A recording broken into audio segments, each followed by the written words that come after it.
Seigneur, merci encore pour ces temps bénis que tu nous donnes ce soir pour partager ta parole, Seigneur Yoshua. Père de gloire, sois loué, sois béni. Toi qui veilles sur nous, toi qui nous fais grâce jour après jour, Seigneur. Toi qui patientes, toi qui nous supportes. Père, sois loué pour ton immense bonté. Au nom de Yoshua Mashiach, nous te prions, Seigneur. Amen. Voilà, frères et sœurs, donc 1 Corinthiens chapitre 3, verset 11. Nous voulons parler ce soir, comme on le disait, sur les couples ou le mariage. Donc, réussir son couple et son mariage dans le Seigneur.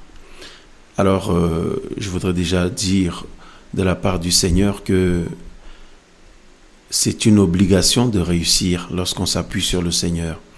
À moins que nous-mêmes, nous puissions nous retirer ou ne pas bâtir dans le Seigneur ou sur le Seigneur, sur le fondement qui est le Seigneur ou sa parole.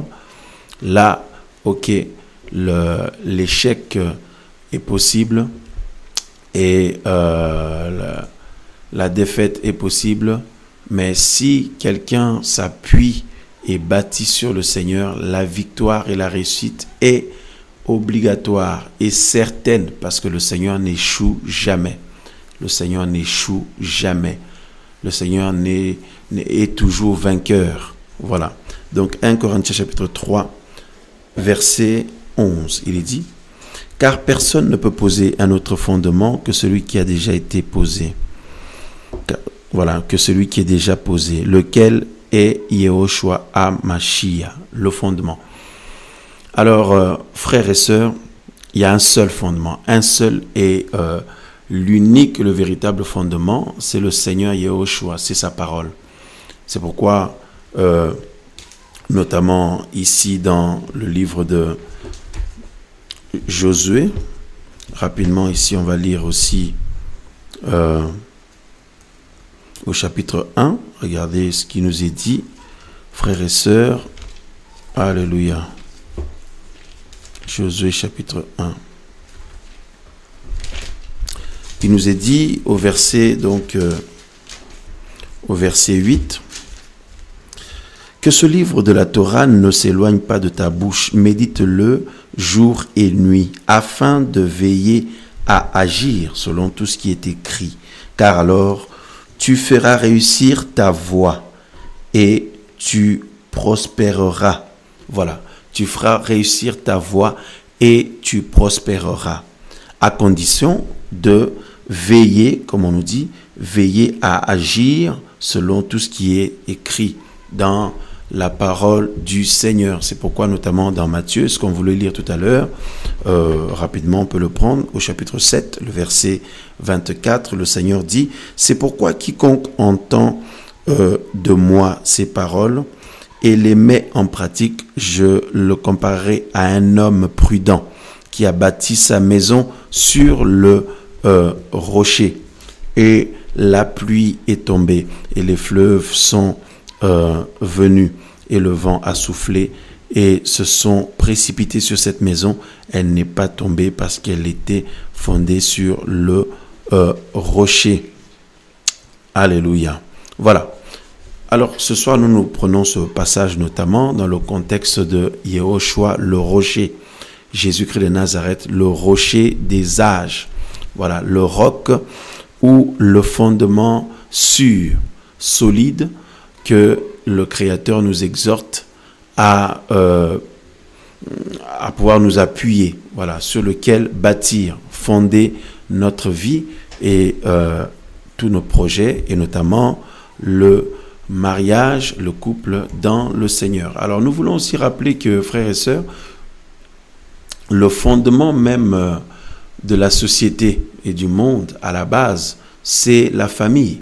Voilà, c'est la famille. Si vous regardez bien, qu'est-ce qui régit la société? Ce sont des familles. Voilà, et des familles, des grandes familles, des petites familles, peu importe, mais à la base, un homme et une femme qui fondent une famille, et puis des enfants naissent et sont élevés, éduqués, ils grandissent, ils vont à leur tour aussi fonder une famille et ainsi de suite. Ce qui fait que le monde est peuplé ainsi, la société aussi peuplée, frères et sœurs. Et vous remarquerez que le Seigneur que nous prions, Yahushua Mashiach, Jésus-Christ de Nazareth, notre Créateur, notre Seigneur, notre Sauveur, vous remarquerez qu'il est très famille. Le Seigneur aime beaucoup la famille. Le Seigneur pense beaucoup à la famille. Et en fait, c'est l'essence même de son être aussi, parce que il est le Père de gloire. Voilà, le Père qui est la source de la vie. Voilà, il est la source de la vie. C'est lui qui engendre. C'est lui qui donne la vie. Voilà, le Seigneur est notre Père et il a fait de nous des frères et sœurs en lui. Voyez, nous sommes des frères et sœurs dans le Seigneur. Donc le Seigneur aime beaucoup la famille. Le Seigneur accorde une grande importance à la famille, frères et sœurs, puisque il aurait pu rester seul, le Seigneur, mais il a décidé d'engendrer. Il a engendré, il a créé des hommes et des femmes, et il a engendré aussi dans le Seigneur. Mes amis, après la chute, tout ça, le Seigneur a engendré une nouvelle génération, et son peuple, que le Seigneur soit loué pour cela. Donc la famille, et nous voulons dire ici ce soir que le projet de la famille, aux yeux du Seigneur, n'échoue jamais. N'échoue jamais parce que le Seigneur n'échoue pas dans ce qu'il fait. Le Seigneur, lorsqu'il bâtit quelque chose, lorsqu'il met en place quelque chose, ça n'échoue jamais. Or, pour qu'il y ait une famille et que cette famille grandisse et qu'elle soit élargie, il faut à la base d'abord un couple. Voyez-vous, un couple. Et donc le Seigneur tient à ces choses. C'est pourquoi, comme le thème de notre partage, c'est sur réussir son couple et son mariage dans le Seigneur, bien sûr, un mariage ou un couple n'est pas obligatoirement appelé, comment dire, de nos jours en tout cas, à avoir je ne sais pas combien d'enfants là-dedans, parce qu'on se marie, comme vous le savez, de nos jours maintenant, parce que la terre est déjà remplie. Vous voyez, la terre est remplie.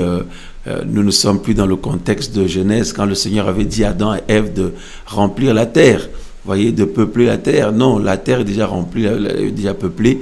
On ne peut pas souhaiter avoir je ne sais pas combien d'enfants, une dizaine d'enfants, une quinzaine d'enfants, tout ça. Non, nous sommes appelés plutôt à être équilibrés, et parce que ces enfants qui naissent au sein de nos familles, de nos couples, tout ça, sont appelés à être instruits dans les voies du Seigneur, soit des hommes et des femmes qui servent le Seigneur demain.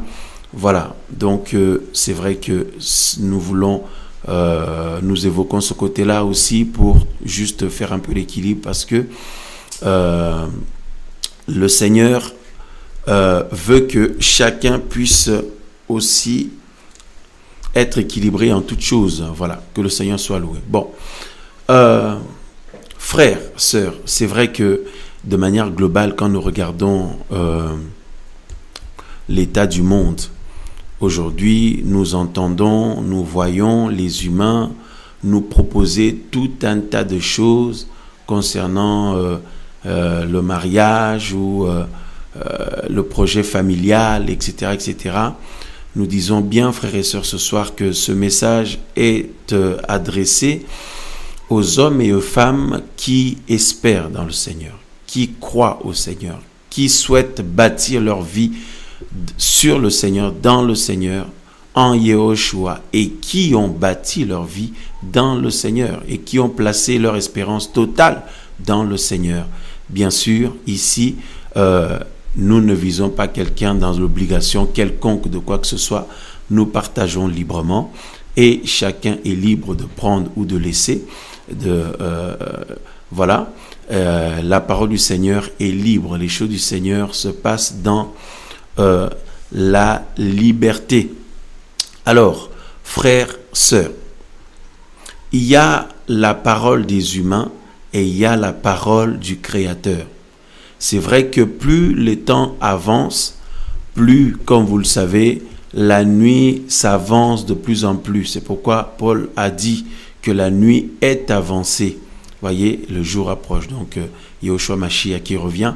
Mais c'est vrai que le temps de nuit, le mal est appelé bien et le bien est appelé mal. On ne sait plus ce qui est bon, ce qui n'est pas bon, ce qui est droit, ce qui ne l'est pas. En tout cas, aux yeux du Seigneur, les choses sont claires. Le Seigneur a mis les choses au clair dès le départ. Mais, comme la Bible dit, Elohim a créé les hommes droits, mais ils ont cherché beaucoup de détours. Les humains ont cherché beaucoup de détours. Bien entendu, le malin est derrière. Vous voyez, les esprits maléfiques sont derrière pour pousser l'homme ou l'être humain à une forme de liberté qui finalement, comme Paul dit, se vantant d'être sages, ils sont devenus fous. Voyez-vous? Mais pourtant, chacun va dire non, je fais ce que je veux de ma vie, je sais ce que je fais de ma vie. Mais le problème, c'est que d'un point de vue humain, chacun peut avoir son mot à dire ou le choix, voyez, le choix de sa vie, etc., ou du chemin qu'il a choisi pour sa vie. Mais aux yeux du Seigneur, qu'en est-il?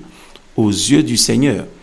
Parce que nous croyons que sur cette terre, nous sommes de passage et un jour, chaque être humain passera devant le Seigneur pour lui rendre compte du temps, comment il a géré le temps et la vie et le souffle de vie que le Seigneur lui avait confié sur la terre, et puis comment nous avons géré les responsabilités que le Seigneur nous avait aussi confiées. En tout cas, pour nous voulons mettre l'accent sur la parole du Seigneur. C'est pourquoi nous disions tout à l'heure que le mariage, le couple en Yahushua est en fait la réussite du couple ou du mariage est une obligation dans le Seigneur. Pourquoi?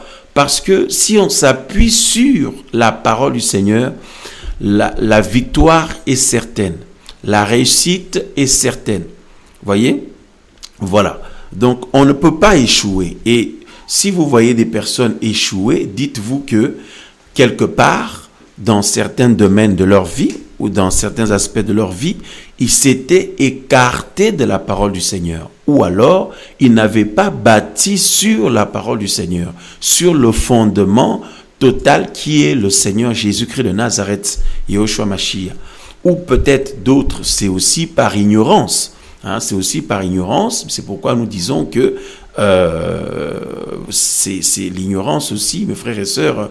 Il faut désirer savoir et connaître la vérité, la chercher en tout cas. C'est pour ça que la Bible dit, celui qui cherche trouve. Voyez, et le Seigneur se laisse trouver, évidemment. Bon, d'autres ont peut-être malheureusement été induits en erreur à cause de certaines personnes à qui ils faisaient confiance. À qui on pouvait faire confiance, et ils vous ont induit en erreur dans certains domaines, malheureusement. Mais toujours est-il que de manière globale, si une famille, un couple, un mariage ne réussit pas, ce n'est jamais la faute du Seigneur, bien-aimé. Si vous regardez bien, si nous regardons bien, ça vient du côté des humains. Voilà, parce que sinon, cela voudrait dire que ce que le Seigneur a mis en place a une défaillance ou a des défaillances ou alors ce n'est pas parfait les choses que le Seigneur a mis en place. Or, c'est pas possible, c'est faux. Le Seigneur a dit que celui qui le suit, celui qui est en lui, aura la lumière en fait, il aura la lumière de la vie. Et le Seigneur a déclaré qu'il est la vérité. Si nous voulons, mes amis, être heureux, épanouis, réussir dans nos voies et dans nos entreprises, il faut absolument faire confiance au Seigneur Yahushua, faire confiance à Jésus, faire confiance à sa parole et s'appuyer vraiment, donc totalement, comme il se doit, sur la parole du Seigneur. C'est pour ça qu'on a dit tout à l'heure que celui qui veille à agir selon tout ce qui est écrit aura du succès dans ses entreprises ou fera réussir ses voies. Parce que le Seigneur est l'ancien des jours. C'est lui qui nous a créés. C'est lui qui connaît très bien la clé, la solution de la réussite dans chaque domaine. Voyez, c'est vrai que de manière globale, quand on regarde dans la chrétienté aujourd'hui, d'abord quand on regarde le monde, le taux de divorce est tellement élevé Le taux de divorce est tellement élevé que vous avez des gens même qui vous disent, les gens du monde bien sûr, les gens de la société tout court, qui vous disent « Ah non, non, moi je ne me marie pas parce que le mariage attire le divorce. » Hein? Moi, je me marie pas, je me marierai jamais. Il y en a qui disent ça. Je me marierai jamais parce que le mariage attire le divorce.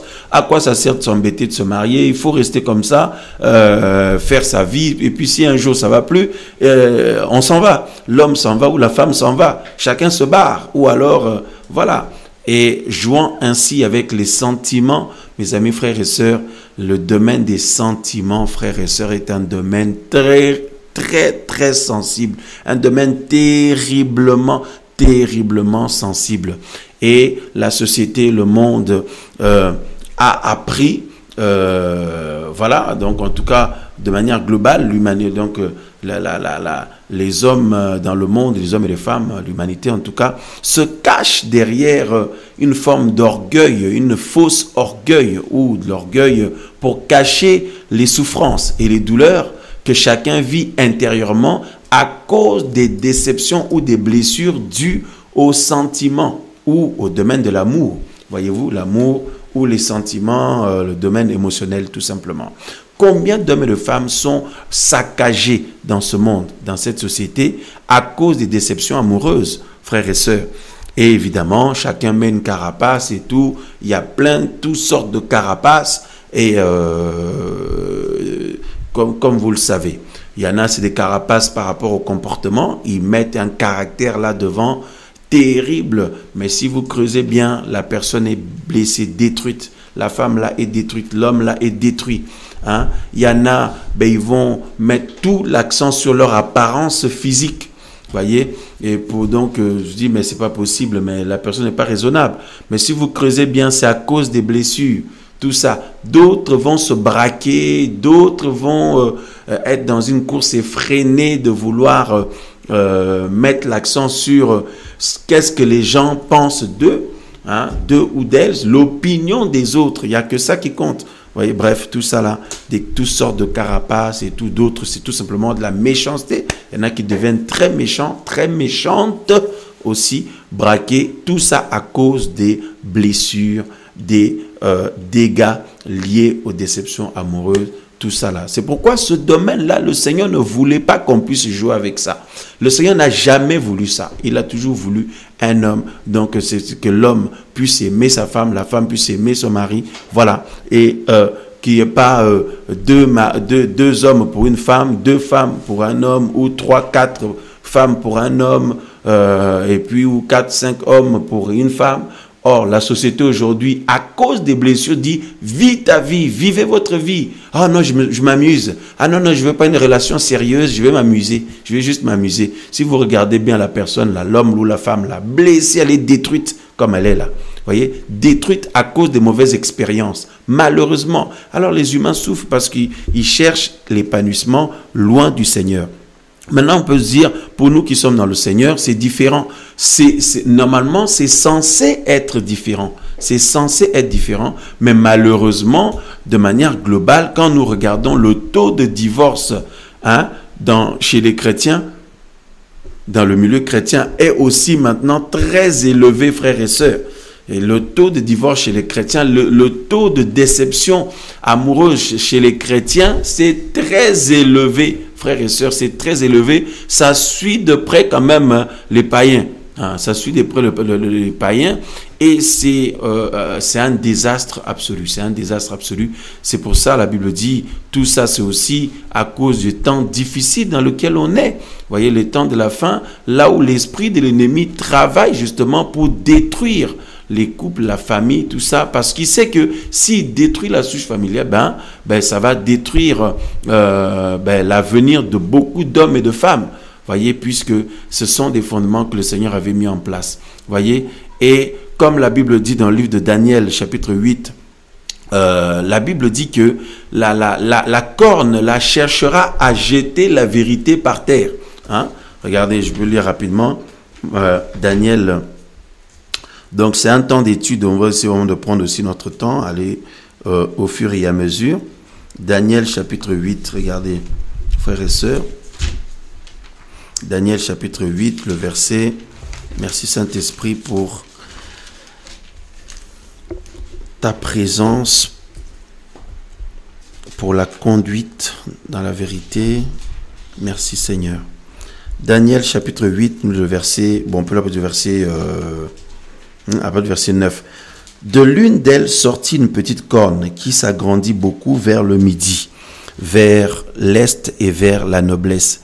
Elle s'éleva même jusqu'à l'armée des cieux. Elle fit tomber à terre une partie de l'armée des étoiles et la piétina, et elle s'éleva même jusqu'au chef de l'armée, lui enleva le sacrifice perpétuel et renversa la demeure de son sanctuaire. Le verset 12. L'armée fut livrée avec le sacrifice perpétuel à cause de la transgression. La corne jeta la vérité par terre. Waouh! La corne jeta la vérité par terre. Elle agit et réussit. Elle agit et réussit, ou elle réussit dans ses entreprises.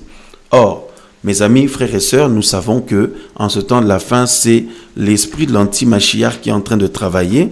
Regardez ce que la Bible nous dit ici dans le livre de Thessaloniciens rapidement. Merci Seigneur. Alors, 2 Thessaloniciens, regardez ce que la parole du Seigneur nous dit. Au chapitre 2, 2 Thessaloniciens chapitre 2, le verset 7, il dit « Car le mystère de la violation de la Torah, la violation de la Torah, le mystère de la violation de la Torah est déjà à l'œuvre. » Voyez-vous, est déjà à l'œuvre, frères et sœurs. C'est terrible. Et mes amis, frères et sœurs, le mystère de la violation de la Torah. Waouh, waouh, waouh. Est déjà à l'œuvre. Donc, l'esprit de l'anti-Mashiach travaille, comme vous le savez, pour la destruction, pour la violation de la Torah, pour que la vérité soit jetée par terre. Il viendra un temps où le Seigneur va permettre que l'ennemi réussisse à le faire. C'est pourquoi nous avons lu là-bas, la corne réussira à jeter la vérité par terre.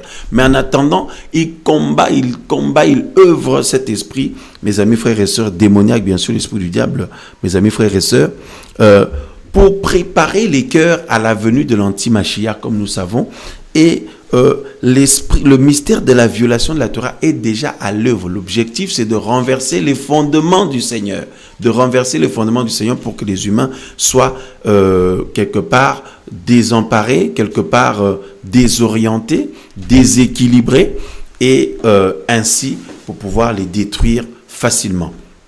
Or, le Seigneur qui ne sommeille ni ne dort permet que ses enfants puissent à chaque fois entendre sa parole, qui leur soit rappelée. Voyez? Voilà. Qui leur soit rappelée, et pour nous montrer que le Seigneur est vivant, et quiconque s'appuie sur le Seigneur, sur la parole du Seigneur, c'est possible la victoire. C'est possible, mes amis, frères et sœurs, de réussir. C'est possible de connaître du succès, de réussir, de triompher, de réussir notre couple, notre famille, mes amis, frères et sœurs, bien sûr, notre foi, bien entendu. Ça, c'est clair. Alors, c'est possible. Ce n'est pas parce que nous voyons beaucoup de personnes échouer, beaucoup de couples être complètement renversés, détruits, et tout, aussi bien chez les païens que chez les chrétiens, parce que nous le disions que même chez les chrétiens, le taux de divorce est tellement élevé de nos jours. C'est terrible. Et les scandales, alors, les personnes les soi-disant personnes qui s'appellent frères dans le Seigneur ou serviteurs, pasteur ou docteur ou tout ce que vous voulez, prophète, c'est donc ça va avec plusieurs femmes, d'autres ça va avec plusieurs hommes. En fait, la séduction est aussi pleinement assise dans le milieu chrétien. C'est pourquoi le Seigneur demande à son peuple, sortez du milieu d'eux, voyez, mettez-vous à part. Ce n'est pas parce que les gens se disent chrétiens que forcément le Seigneur règne là-dedans. Forcément le Seigneur règne là-dedans. Non, le Seigneur règne là où il se sent honoré, là où il sent sa parole être honorée. mes amis, frères et sœurs. Donc, même dans le milieu chrétien, malheureusement, parce que la chrétienté est paganisée, comme vous le savez, comme nous le savons, eh bien, il y a tellement de dégâts et de séduction sexuelle, de séduction sur le plan sexuel, le plan de l'impudicité, et n'en parlons pas au niveau des couples, des familles. Combien de divorces, combien de, comment dire, de souffrance au sein de certains couples, de certains foyers, de certains mariages. Et combien de souffrances, de douleurs, combien d'hommes et de femmes, des frères et sœurs sont aujourd'hui saccagés de par les mauvaises expériences au sein de leur couple ou de leur foyer ou de leur mariage. Combien de sœurs, combien de frères, et c'est terrible. Il y en a qui continuent à s'accrocher, qui tiennent bon, merci Seigneur, mais il y en a aussi qui ont craqué. Malheureusement, l'ennemi les a voulu les enterrer et en finir avec eux. Et puis il y en a aussi que le Seigneur a fait grâce de les sortir de là et leur renouveler la force pour qu'ils puissent se lever à nouveau, combattre pour la victoire, réussir leur couple et aussi leur mariage et bien sûr leur famille. Alors, c'est vrai que ce n'est pas parce qu'il y a autant de divorces chez les chrétiens, dans le milieu chrétien, que forcément rester toute sa vie avec le même homme, la même femme, avec le même frère, la même sœur toute la vie. Pour beaucoup, ça semble impossible. Pour beaucoup, ça semble difficile. Mais mes frères et sœurs, c'est parce que le monde nous a quelque part affectés. Voyez, parce que c'est ce que nous voyons autour de nous. Et même dans la chrétienté, soi-disant, malheureusement. Mais frères, sœurs, le Seigneur, quand il commence une œuvre, il l'emmène toujours à la perfection. Il l'achève toujours.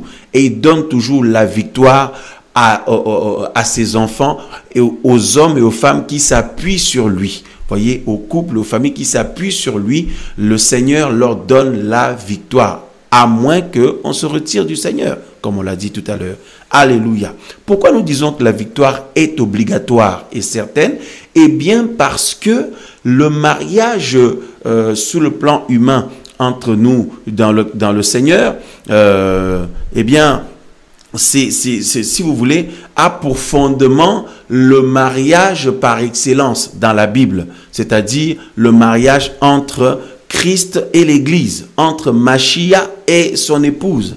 Regardez ce qui est dit ici dans le livre de Éphésiens chapitre 5. Éphésiens chapitre 5, le verset... merci Seigneur. Nous allons prendre tout de suite donc le verset... Pardon, voilà, chapitre 5, Éphésiens, nous allons à partir du verset 32. 32, et on reviendra au début tout à l'heure, enfin un peu plus haut, dans le chapitre 5 d'Éphésiens, mais pour le moment, nous lisons le verset 32 et 33. Il nous est dit, ce mystère est grand. Voilà, bon, je vais lire d'abord le verset 31. C'est pourquoi l'homme quittera son père et sa mère et se joindra à sa femme. Les deux seront une seule chair. Voyez, Paul relaie ici, poussé par l'Esprit Saint, le texte ou la parole que nous trouvons aussi dans le livre de Genèse ou Bereshit. Alléluia, tout simplement la parole du Seigneur. Donc il dit, c'est pourquoi l'homme quittera son père et sa mère et se joindra à sa femme, et les deux seront une seule chair, se joindra à sa femme. Rappelons-nous bien de cela. Et les deux seront une seule chair. Le verset 32, on nous dit, ce mystère, donc le mariage, ce mystère est grand. Ce mystère est grand. Or, je parle du Machia et de l'Assemblée. Du Machia et de l'Assemblée, de Christ et l'Église. Du Machia et de son Église ou de son Assemblée, de son peuple. Voyez, ce mystère est grand. Or, je parle du Machia et de l'Assemblée. Que chacun de vous donc aime sa femme. Et voilà, donc on lira le verset 33 après. Donc pour le moment, le verset 31 et 32 seulement. Ce mystère est grand, or je parle du Machia et de l'Assemblée. Du Machia et de l'Église ou de l'Ecclésia, frères et sœurs. Or, pouvons-nous dire un instant que le mariage entre le Seigneur et son peuple est un mariage qui va échouer? Non, ce n'est pas possible, ce n'est pas pensable, hein, mes frères. Ça ne peut pas échouer. C'est le mariage qui est déjà accompli depuis l'éternité et qui est tout simplement en train de suivre son cours d'accomplissement et de concrétisation et de victoire et de réussite. Le mariage entre le Mashiach et l'Assemblée, Christ et l'Église, eh bien, c'est une réussite totale. C'est une victoire totale. Voyez-vous? Voilà. Il y aura, mes frères et sœurs, ça ne va pas s'écrouler et tout et tout. Non, c'est ça pour l'éternité. Et c'est la victoire, c'est la réussite, c'est voilà, c'est un mariage parfait. Voyez-vous? Or, nous voyons dès le livre de Genèse là-bas, nous savons que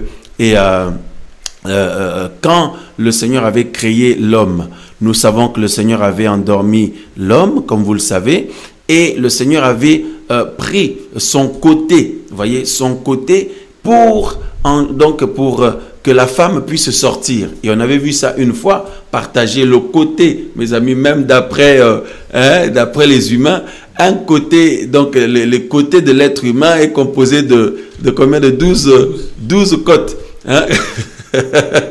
Et donc le fondement, voyez-vous, et la femme va être engendrée, le Seigneur va créer la femme, le Seigneur va sortir la femme de là, voyez-vous, frères et sœurs, et nous savons que tout ça, c'était seulement une préfiguration du dernier Adam, le Seigneur Yehoshua Mashiach, Jésus-Christ, qui devait venir, mes frères et sœurs, et qui s'est endormi, qui a été endormi par le Créateur. Donc la mort du Seigneur sur la croix était aussi une forme de sommeil, puisque le Seigneur appelle la mort le sommeil. Voyez, Yehoshua Mashiach s'était endormi à la croix, frères et sœurs, pour se réveiller 3 jours plus tard. Alléluia. Alléluia, alléluia, alléluia, alléluia, alléluia. Voyez, donc la mort du Seigneur Yehoshua, ou son sommeil, a donné naissance à son épouse, l'Église, ou l'Ecclésia, ou l'Assemblée du Seigneur, qui est composée des hommes et des femmes de toute langue, de tout peuple, de toute tribu, rachetés par le Seigneur, par son sang qui a coulé, frères et sœurs, et des Israélites qui ont cru au Seigneur. Des Israélites qui ont cru au Seigneur, et les hommes et les femmes des autres nations, ensemble unis par le sang de l'agneau. Nous formons le corps du Mashiach et son épouse, voilà, son épouse ou son église ou son assemblée. Mes amis, frères et sœurs. Donc, ce mariage-là entre le Créateur et son peuple, entre le Mashiach et son Ecclésia, est un mariage parfait. Voyez-vous? Et c'est notre modèle de mariage. Notre modèle de mariage doit être le Seigneur et l'Église, le Seigneur et l'Assemblée ou l'Ecclésia. Voyez-vous? Parce que il y a des principes, des fondements, ou si vous voulez, des choses que le Seigneur a mis en place pour que ce soit justement le mariage parfait. Voyez-vous? Parce que la Bible dit que Elohim est un Elohim d'ordre et de paix. Oh, mes frères et sœurs, nous commençons à aller, mes frères, alléluia. Parce que nous avons besoin de la paix dans nos mariages. Nous avons besoin de la paix dans nos couples, dans nos foyers. Hein? Quel malheur qu'un foyer où il y a des embrouilles tous les jours. Hein? Des dysfonctionnements, des incompréhensions entre l'homme et sa femme, la femme et son mari. Hein? Donc, l'époux et son épouse, l'épouse et son époux, tous les jours, embrouilles, tensions. C'est comme le chien, le chat, c'est comme deux ennemis, quoi. C'est pas possible. À un moment donné, même si on dit que non, à chaque fois on se demandait pardon, mais à un moment donné, c'est épuisant et ça affecte, hein, et c'est quand même douloureux. C'est douloureux de se dire, mais c'est pas possible. Pourtant, on s'aime ou on s'aimait ou on s'aime, parce qu'on sait plus, hein, parce que Le jour du mariage. Oh mon mari, je t'aimerai jusqu'à la fin de nos jours. C'est la mort qui nous séparera. Oh ma femme, je t'aimerai jusqu'à la fin de mes jours. C'est seulement la mort qui nous séparera. Mais quelques années après, quelques mois après, hein, l'homme et la femme là, c'est dit, mais ce n'est plus l'amour comme le jour du mariage là. Comment ça se fait là? Que s'est-il passé? Ah, mais oui. Hein, mon frère, c'est terrible. Hein? Il y a eu des chemins qui ont été parcourus. Ah oui, tu as découvert le caractère de l'autre. Parce qu'en période de fiançailles, ou lorsqu'on échange avec la sœur, le frère, c'est la sœur modèle. Hein? C'est le frère modèle. Hein? Quel serviteur d'Élohim, quel serviteur du Seigneur, quelle servante du Seigneur. Après, une fois marié, maintenant, tu vas découvrir qu'est-ce qu'il y avait à l'intérieur de ce frère, à l'intérieur de cette sœur. Et là, maintenant, tu vas faire quoi? Ah non, comme certains ont dit, ah frère, le mariage, c'est l'enfer. Il y en a qui ont osé dire ça. Hein? Ah oui, non, là, quand même, ils ont fait fort. Hein? Là, ils ont exagéré, là. Non, quand même pas. Hein? Ce n'est pas l'enfer, quand même. Vous voyez? Donc, ah non, vraiment, mon mari, là, ah non, mon mari. Combien de sœurs se plaignent de leur mari? Combien de frères se plaignent de leurs épouses? Hein? Quelle douleur, quelle douleur. Mais il ne devait pas en être ainsi. C'est parce que quelque part, il y a des choses qui ne sont plus vraiment à leur place. Et le Seigneur, lorsqu'il intervient dans notre vie, lorsqu'il nous donne sa parole nous emmène à réformer nos voies. À réformer nos voies. Donc, frères, sœurs, il y en a ce soir peut-être qui sont déjà mariés, il y en a qui vont se marier dans les semaines à venir, dans les mois à venir ou dans les années à venir, parce que si le Seigneur vous a créé homme, il a prévu pour vous votre moitié. Si le Seigneur vous a créé femme, il a prévu pour vous votre moitié. Voilà, donc en tout cas c'est ça. Donc c'est seulement une question de temps, c'est pas tout le monde en même temps. Voilà, le Seigneur conduit différemment, mais enfin toujours est-il que nous sommes tous concernés. Alors, frères, sœurs, normalement, il ne doit pas en être ainsi. Le Seigneur n'a jamais voulu que le mariage soit un lieu de souffrance, un lieu de tourment. C'est quand même pas l'enfer, quand même. Hein? Un lieu de malheur. Ah non. Ah mais non. Hein? Mais non, parce que le mariage entre Christ et l'Église, entre Machia et l'Ecclésia ou l'Assemblée, c'est le paroxysme de l'unité. Hein? C'est le paroxysme de l'unité, de la joie, de l'épanouissement. C'est pour ça, à la fin de toute chose, nous serons avec notre époux pour l'éternité. Pour l'éternité, frères et sœurs. Et pendant cette éternité-là, on ne va plus pleurer. La Bible dit qu'il séchera les larmes de nos yeux. Hein? Nous serons tellement joyeux et joyeuses. Nous serons tellement bénis, heureux, heureuses pour l'éternité. Hein? Oh non, au ciel là, non, mais en ce moment, c'est un peu tendu entre moi et mon mari, Yehoshua. Oh non, là, tu n'es pas au ciel, tu es en enfer. Ouais, non, là, tu es en enfer. Hein? Voilà, parce que c'est en enfer là-bas que les gens se plaignent du Seigneur. Voyez-vous, mais au ciel, mes amis, ah non, c'est bonheur sur bonheur, joie sur joie, dans les bras du Seigneur. Seigneur, me voici, il me prend dans ses bras, je le prends dans mes bras. Oh Seigneur, pour l'éternité, il te regarde avec un sourire, mais son sourire te communique une dose d'amour. Son regard te communique une dose d'amour. C'est-à-dire, je suis comblé, quoi. C'est-à-dire, je suis tellement rempli d'amour que j'en pleure de joie, mes frères et sœurs. Oh, alléluia, alléluia. Hein? Ce sera le bonheur pour l'éternité. Le couple entre Machia et l'Église ou l'Ecclésia, il n'y aura plus de problème, plus d'histoire, plus rien. C'est le couple parfait entre Elohim et son peuple.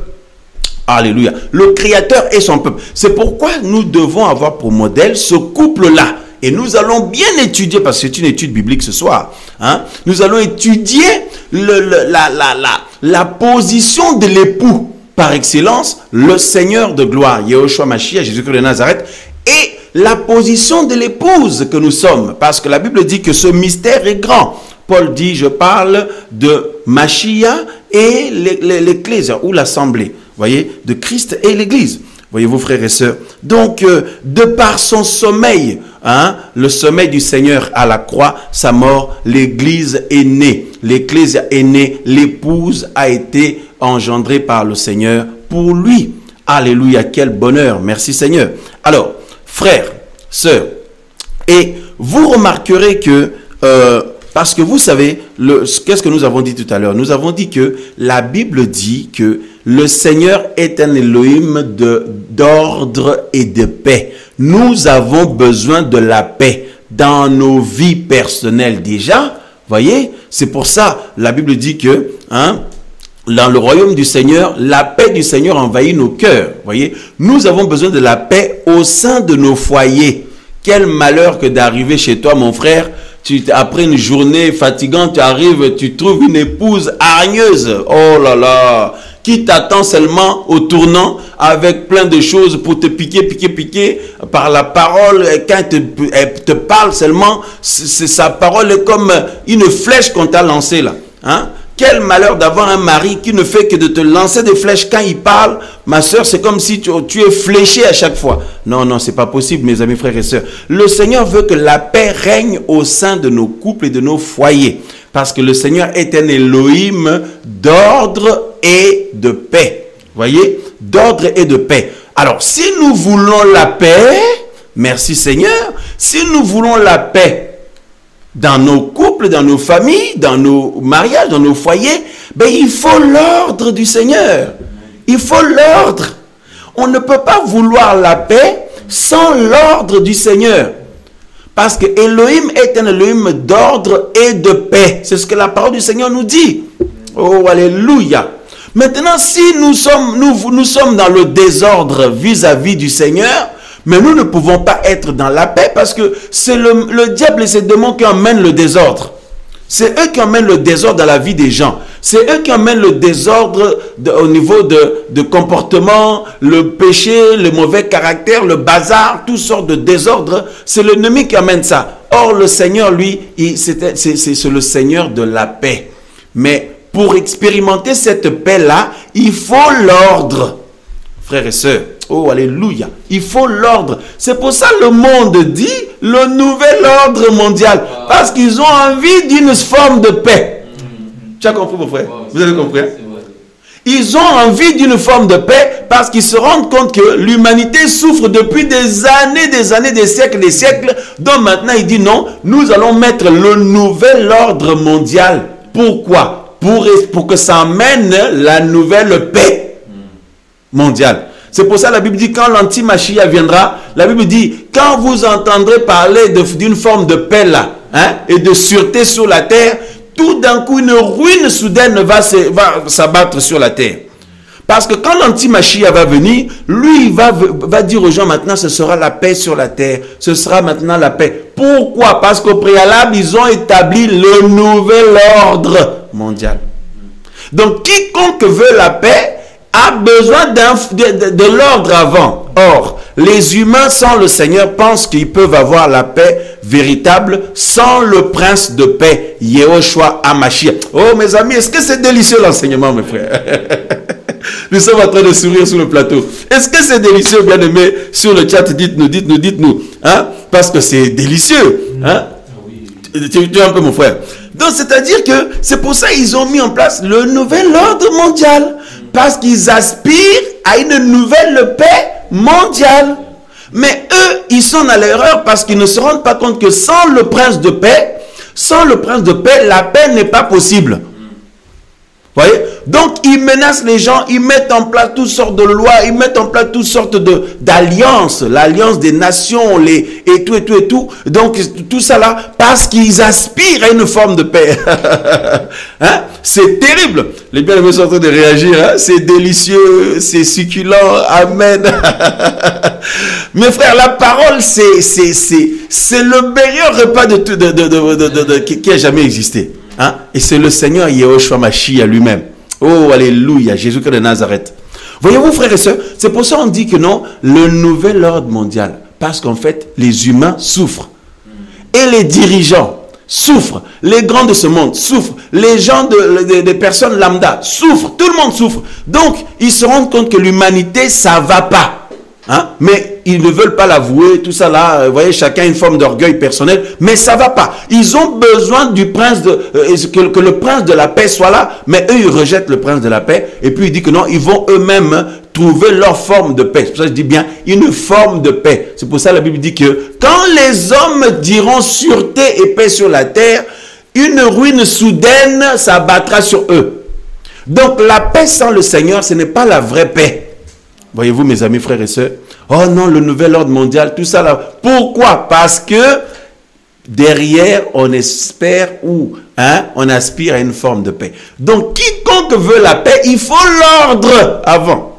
Oh, c'est magnifique. Je n'avais pas pensé à présenter des choses ainsi. C'est vraiment le Saint-Esprit. Hein? C'est beau.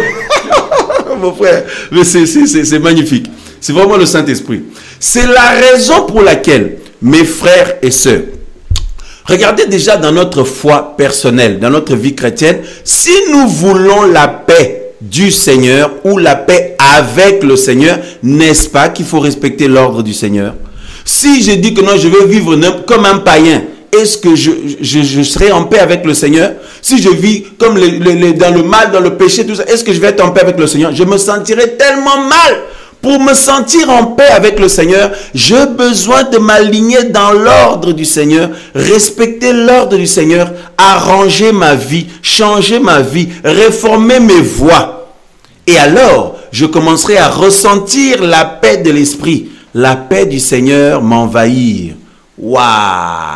Donc, quiconque a besoin de la paix, il faut que cette personne mette de l'ordre dans sa vie ou alors aspire à respecter l'ordre, comment le Créateur a planifié les choses, disposé les choses. C'est très important. Trop important même. Parce que le Créateur a disposé les choses de manière à ce que nous soyons épanouis, que nous ayons la paix. Maintenant, si vous parlez avec les gens qui ont eu des mauvaises expériences dans leur couple, dans leur mariage, ils vont vous dire, ah non, mais quelle souffrance, quel malheur. Ça fait 10 ans que je suis marié, 10 ans de souffrance. 5 ans je suis marié, 5 ans de souffrance, d'autres 15 ans, on a eu des enfants, on a eu ceci, mais quelle souffrance, je souffre depuis dans mon mariage, je ne fais que souffrir, mais c'est normal. Est-ce que maintenant nous vous posons la question, est-ce que vous connaissez l'ordre du Seigneur concernant le mariage, comment il a disposé les choses, et deuxièmement, est-ce que vous respectez cet ordre? C'est ça le fondement, c'est ça le fondement, mes frères et sœurs. Le fondement, personne ne peut poser un autre fondement que celui qui a déjà été posé, le Yahushua Mashiach. Mais le fondement du Seigneur nous donne un enseignement. Nous donne un enseignement, l'ordre du Seigneur. Le couple parfait, le Seigneur et son peuple. Or, le peuple du Seigneur, mes amis frères et sœurs, bon, vous avez compris, c'est un couple spirituel. Voilà, et il ne faut pas... Voilà. Donc, le Seigneur... Pour l'ordre là, le Seigneur a mis que c'est lui le chef de l'Ecclésia. C'est lui la tête ou le chef de l'Ecclésia. Selon ce que la parole du Seigneur nous dit, mes amis frères et sœurs. Waouh. Amen ou pas amen? Alléluia, alléluia, alléluia. Merci Seigneur Yahushua Mashiach. Alléluia. C'est lui qui est le chef ou la tête, de l'église ou de l'assemblée. L'ordre du Seigneur, mes amis. On va aller doucement, doucement. On va aller doucement, doucement, frères et sœurs. Merci Yahushua. On va prendre ce passage-là au nom de Yahushua Mashiach. Au nom de Yahushua. Alors, Éphésiens.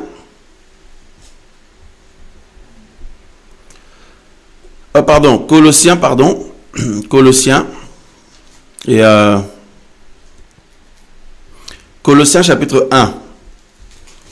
Colossiens au lieu d'Éphésiens. Colossiens chapitre 1, nous lisons le verset. Voilà. Colossiens 1, nous allons lire un peu du verset 18. Voilà. Il nous est dit ceci. Colossiens 1, 18. Et c'est lui qui est la tête du corps de l'assemblée, Il est le commencement et le premier-né d'entre les morts pour devenir celui qui tient la première place en toutes choses. C'est lui qui est la tête. La tête. Hein? Mes frères et sœurs, retenons bien la tête. La tête ou le chef. Voilà. Dans d'autres versions, on met le chef, mais c'est vraiment la tête. C'est pour ça qu'on va voir tout à l'heure. Les sœurs qui coupent leur tête. Qui coupent les têtes de... En fait... Enfin bref, on va hein? Quand on sera bien, vraiment bien, vous allez voir que, mes amis, on aura avancé dans notre étude, hein, vous allez voir que, bon, je vais pas en dire, oubliez ce que je viens de dire, hein? On ferme la parenthèse, on y va doucement, bon, c'est lui qui est la tête du corps de l'église, ou le chef, hein? Amen. Bon, frères et sœurs, donc ça veut dire que l'église ne peut pas venir dire que non, l'église veut diriger. Dans ce couple-là, il y en a un des deux qui conduit. Parce que c'est comme si nous sommes dans un véhicule ou dans un véhicule ou dans un train, il ne peut pas avoir plusieurs chauffeurs. Hein? Imaginez, vous conduisez la voiture à deux, mais il va y avoir un accident, il va y avoir des zigzags. C'est pour ça qu'il y a beaucoup de zigzags dans certains couples, dans certaines familles. Hein? Il faut un chauffeur à la fois. Hein? Il faut une personne qui préside. Dans le Seigneur, il y a la notion de présider. Or, présider ne veut pas dire écraser les autres. Nous allons étudier le couple parfait, Yehoshua et l'Église. Vous allez voir. Donc, la Bible dit que c'est le Seigneur Yehoshua qui est la tête ou le chef. Voyez-vous, frères et sœurs, de l'Église. Hein? Alors, je regarde rapidement ici. Merci Seigneur. Et voilà. Hein? Donc, vous avez aussi le texte de Éphésiens 1, 22. Voyez? Et voilà, bon, on peut le lire rapidement aussi, Éphésiens 1, 22. Hein? On peut le prendre rapidement. Rien ne nous empêche de le prendre au nom de Yehoshua Mashiach. Éphésiens chapitre 1, verset 22. Bon. Parce que il faut faire très attention, comme nous sommes dans un monde qui, tellement le mystère de l'iniquité ou le mystère de la violation de la Torah agit puissamment, c'est un monde de rébellion. Ah non, nous savons que la Bible dit clairement, en Yehoshua Mashiach, dans le Seigneur, il n'y a ni homme ni femme. Nous sommes tous un en Yehoshua Mashiach. Dans Galates, il n'y a ni homme ni femme. Nous tous qui avons l'Esprit du Seigneur, nous sommes un. Voilà, nous sommes égaux en tant qu'enfants du Seigneur. Maintenant, dans un foyer, dans un couple, le Seigneur a disposé les choses dans l'ordre pour qu'il y ait la paix, pour qu'il y ait la réussite. Parce que c'est comme quelque chose que nous construisons, nous bâtissons. Or, pour bien bâtir, il faut qu'il y ait un fondement solide qui est le Seigneur et les choses soient bien disposées. Voilà, c'est très important, frère. Parce que, vous savez, de voir toutes ces personnes qui se révoltent. Ah, mais non, celui-là c'est un homme, celui-là c'est une femme, celui-là c'est quoi? Non, c'est... Hein, vous voyez, avec le mouvement de féminisme et tout là. Et c'est pour ça que nous prions pour nos frères, pour nos sœurs. Nous prions pour nos sœurs pour ne pas que ce vent-là touche nos sœurs. Parce que il y en a, peut-être ils vont pas dire que je suis dans le féminisme, mais par leur comportement, mes amis, frères et sœurs, ça peut montrer ça. Donc, c'est vraiment des esprits qui sont derrière, comme vous le savez. Il faut faire très attention à la société dans laquelle nous sommes. Parfois, même pour favoriser certains avantages de la femme ou de l'homme ou je ne sais pas qui, en tout cas, propose plein de choses. Mais il faut toujours bien étudier ces choses-là en disant, est-ce que là, ça m'emmène loin du fondement du Seigneur ou pas? Est-ce que ça m'amène à m'égarer loin du fondement du Seigneur ou pas? Vous voyez, il faut faire très attention, frères et sœurs, parce que le Créateur, à la base, c'est lui qui nous a créés. Personne de nous a choisi. Il nous a créés. On est né homme ou femme selon la volonté du Seigneur. Eh bien, c'est lui qui nous conduit, mes amis, et qui a mis ses fondements en place par rapport au couple, au mariage, à la famille, pour que nous puissions être heureux, que chacun de nous soit à sa place, pour que nous soyons heureux, pour qu'un couple réussisse, pour qu'une famille réussisse, un mariage réussisse, il faut que chacun soit à sa place. Pour nous chrétiens, enfants du Seigneur, pour nous disciples du Seigneur, voyez-vous, il faut que le frère soit à sa place et la sœur soit à sa place. Et ces places-là, ce n'est pas un être humain dans la société qui doit nous dire ça. Ou alors... un pasteur qui décide ça ou je ne sais pas qui. Non, c'est le Seigneur qui a décidé ça depuis la création. Depuis, mes amis, donc depuis l'éternité passée, c'est lui qui avait déjà disposé les choses. Hein? Il faut faire très attention, mes amis. Alors, nous continuons. D'autres, l'esprit de Jézabel et compagnie, des comportements de Jézabel. Jézabel, c'était une féministe terrible. Mais sauf qu'à l'époque, il n'y avait pas encore des mouvements comme ça. Mais Jézabel, c'était une meneuse féministe terrible. Mes amis, bref, bon, hein, en tout cas, les gens qui ne prient pas vont dire que ils font, donc c'est leur liberté, ils peuvent faire ça, ils peuvent être dans tous ces mouvements-là. Nous respectons le choix de tout le monde, mais nous parlons de ceux et celles qui sont chrétiens, chrétiennes, qui veulent plaire au Seigneur. En tout cas, nous présentons la parole du Seigneur, après chacun en fait ce qu'il veut. Nous obligeons personne, nous ne pointons du doigt personne, nous ne condamnons personne. Chacun peut prendre ou laisser. Nous ne faisons que présenter la parole du Seigneur dans la simplicité et la liberté. Béni soit le nom du Seigneur. Alors, nous disons que nous allions aussi lire Éphésiens chapitre 1, verset 22. Éphésiens 1, 22. Il est dit, il a aussi soumis toutes choses sous ses pieds. Il a donné pour tête au-dessus de toutes choses à l'assemblée, qui est son corps et la plénitude de celui qui remplit tout en tous. Voyez? Voilà. Le Seigneur est la tête de l'assemblée ou le chef. Bon, nous continuons. Alors, nous avons aussi ici, alors, donc le passage de... Hein, alors, chef ici, ça ne veut pas dire qu'il écrase. Donc, ça, nous disons que nous étudions le comportement de l'époux par excellence, le Seigneur Yeshua, et de l'épouse. Le Seigneur Yeshua, en tant que notre chef ou notre tête, il ne nous écrase pas, il ne nous manipule pas, il ne nous maltraite pas. Au contraire, il nous donne tellement d'amour, le Seigneur. Et il a mis le comble à son amour en allant à la croix, frères et sœurs, comme vous le savez. Et qu'est-ce qui se passe? On retourne naturellement, on sent la joie, l'allégresse et comme un devoir finalement, quelque chose de naturel, d'aimer notre Seigneur, de lui être soumis, de lui plaire, etc., etc. Bon, mes amis, parce que vous savez, quand nous disons que nous sommes un dans le Seigneur, il y en a qui viennent maintenant, qui prennent des paroles pour comme des slogans, des sœurs qui ne sont pas toujours équilibrées, nous parlons de manière générale, et des frères qui ne sont pas toujours équilibrés aussi, parce que nous parlerons toujours des deux côtés, hein. Voilà, nous parlons toujours des deux côtés. Bref, regardez ici, frères et sœurs, donc, dans le livre de... Nous revenons dans le livre d'Éphésiens. Bon, le mariage en question, frère, hein, le mariage, mes frères et sœurs, hein, avant de continuer, donc, nous voulons dire ceci. Avant de continuer, nous voulons rappeler un fait, une vérité. Le mariage, c'est une alliance. Le mariage est une alliance. On nous a posé souvent la question, mais oui, mais l'alliance, frère, il y en a qui sont mariés, on ne voit pas l'alliance dans leurs doigts et tout. Mais l'alliance dans nos doigts, là, ça, c'est une bague. La bague, là, est-ce que vous pensez que si la sirène des eaux veut vous attaquer, il va dire que non, lui, il a la bague, elle a la bague, hein? Non, non. Donc, ça dit, vous pouvez porter librement votre bague, si vous voulez. Ceux qui, avec leur mari, leur femme, leurs épouses, leurs époux, eux, dans leur liberté, n'en portent pas, ne condamnons pas les gens. Voilà, c'est la liberté de chacun.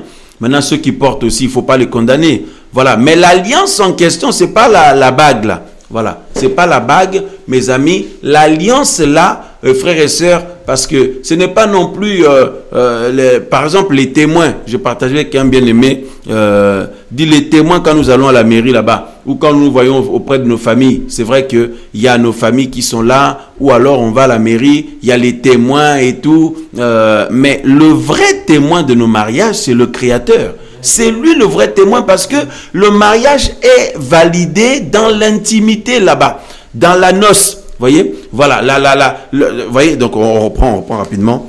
Éphésiens 5. Regardez Éphésiens 5.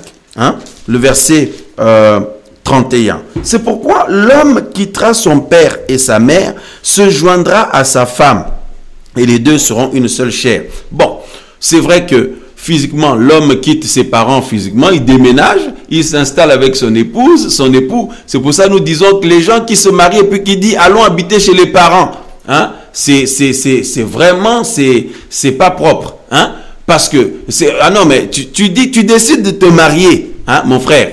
Tu décides d'aller prendre une sœur. La sœur accepte d'aller avec un frère pour faire leur vie ensemble. Bon. Mais vous dites non, on va habiter chez ton papa et ta maman. Hein? Franchement, on va habiter chez tes parents. Mais c'est terrible ça. Donc vous n'êtes pas prêt au mariage parce que remarquez quelque chose.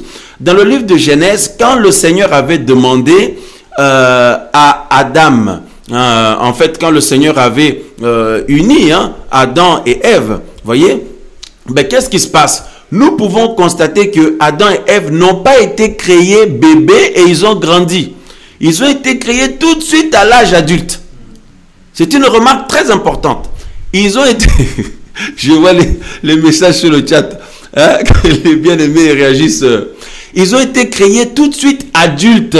Donc pour se marier, il faut être mature. Il ne faut pas être des gamins, deux gamins qui se marient. Un gamin et une gamine. Excusez-moi, ce n'est pas péjoratif.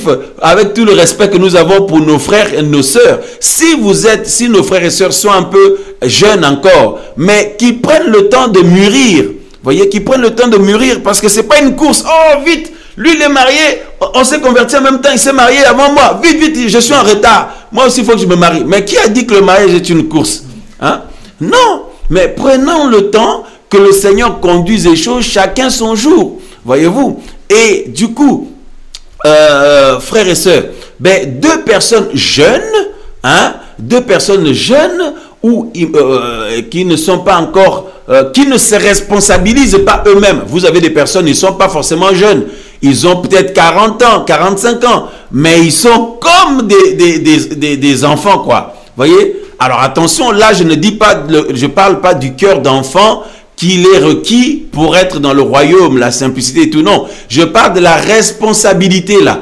Voyez? Donc, 30 ans, 40 ans, même 25 ans, même 20 ans, ben on se comporte comme des enfants et il n'y a pas le sens de la responsabilité. Mais comment pouvez-vous vous marier, mais vous allez vous entretuer? Mais imaginez deux bébés deux enfants qui disent, mais non, mais frère.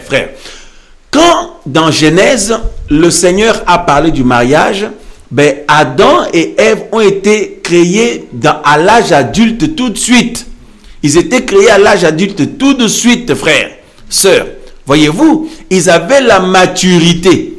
Hein? C'est pourquoi la Bible donc le passage que Paul l'apôtre relate ou relaie ici, poussé par le Saint-Esprit, qui dit l'homme quittera son père et sa mère, s'attachera à sa femme. Bon, nous avons dit que physiquement, ben, quelqu'un quitte la maison de ses parents vraiment et il va habiter avec son épouse. La sœur là quitte la maison de ses parents ou de sa famille, va habiter avec son mari. Voilà. Et au-delà de ça, il s'est aussi quitté même dans les mœurs. Dans les mœurs, l'homme quittera son père et sa mère là. Ce n'est pas seulement ah ben j'ai déménagé. Non, mais c'est aussi au niveau des agissements. Il y en a qui ont déménagé, mais dans les agissements, c'est toujours le fils à papa et les filles à maman. Hein? Dès qu'il y a quelque chose, il appelle son père tout de suite ou sa mère tout de suite. Ah non, mais la sœur appelle sa mère. Ah non, mais mon mari, il m'a dit ça, il m'a fait ça. Maman, et tout ça là. Frère, mais je vous dis des choses qu'on a vues. Il y a des bien-aimés qui se sont comportés comme ça. Maman, viens vite, parce que là, on n'arrive pas à s'entendre.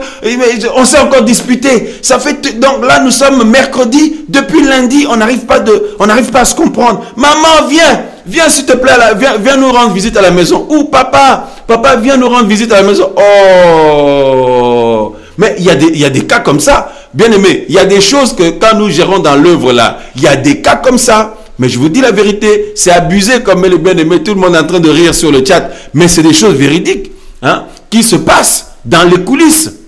Hein. Oh papa, le frère appelle son père. Non mais papa vraiment, ah non mais non non là vraiment, mais c'est comme ça avoir une femme, tout ça là, oh là là, je savais pas que c'était comme ça. L'autre, maman vraiment, et d'autres ils crient pas maman, mais dès qu'il y a quelque chose, il appelle sa mère, il se confie toujours chez sa mère, toujours chez son père, mais l'homme quittera son père et sa mère, la femme aussi quittera son père et sa mère. Le cordon ombilical est coupé normalement, même dans les agissements, même dans la gérance, les projets, tout ça. Mais c'est toi qui échanges avec ton épouse, avec ton époux. Toi, tu appelles tes parents pourquoi? Hein? Tu appelles tes parents comme ça, ta maman vient influencer la décision que tu dois prendre avec ton mari ou avec ta femme. C'est comme ça emmène des tensions dans votre couple. Vous voyez, l'homme quittera son père et sa mère, la femme aussi. Vous voyez, les deux. Donc, la maturité, quoi, être adulte. Et je vous dis, hein, frère, on a vu des choses comme ça. Il y en a qui prennent carrément leur mari, leur femme, ils vont habiter chez leurs parents. Mais évidemment, les parents, eux, ils attendent que ça. Hein. Si les parents, les enfants, eux, ils sont contents. Hein, ils sont contents. Maintenant, ah non, allons habiter chez ma mère là-bas. Allons habiter chez mes parents parce qu'ils ont les moyens. Même s'ils ont les moyens, débrouillez-vous. Vaut mieux que vous soyez, c'est à moitié la galère, mais vous soyez autonome. Autonome. Frère, bien sûr, nos parents peuvent nous aider, mais de manière équilibrée quand même. Parce que sinon, on est en train de leur dire, en fait, papa, je me suis marié, mais j'étais pas prêt. Maman, je me suis marié, mais en fait, j'avais besoin de grandir encore auprès de vous parce que j'étais pas encore prêt. Mais oui, c'est ça ce que ça veut dire. Hein? Ce n'est pas de l'orgueil, mais c'est de la responsabilité. Parce que, après, mes amis, comment vous allez gérer les choses, la gérance entre votre mari, votre femme, entre vous deux, quoi. Déjà, parce que vous savez, en tant qu'humain, les problèmes ne manquent jamais. Les petites incompréhensions peuvent arriver. Mais ce qui montre que nous sommes les enfants du Seigneur, c'est comment nous surmontons ces choses-là. C'est comment nous surmontons ces choses-là. Mais si on les surmonte avec l'aide du Seigneur, avec la parole, avec maturité, pas comme des enfants, des irresponsables, à chaque fois d'appeler tout le temps les parents ou les autres personnes, tout le temps. Mais quand est-ce qu'on va grandir, on va se responsabiliser un peu, hein? Waouh! Parce qu'il y a des gens, vous leur racontez votre vie là, ben après, ils vont en parler à d'autres personnes, hein?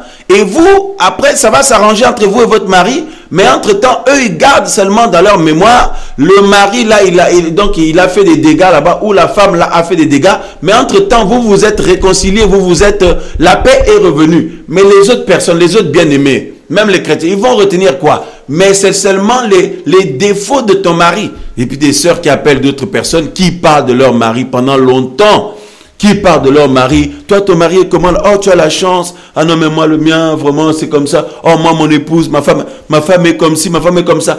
Quand il faut, donc, dès qu'il y a un peu d'argent là dans le couple, ben, chacun veut envoyer seulement dans sa famille là-bas. Mais quand est-ce que vous allez aussi mettre en place des projets pour vous? Hein? Pour votre couple, pour la famille, pour les enfants, pour tout. Hein? Mes amis, voyez-vous, il y en a qui font la part des choses par rapport à ça. Il y en a aussi, non. Bref. On va revenir sur toutes ces choses. On va revenir encore, hein, par la grâce du Seigneur.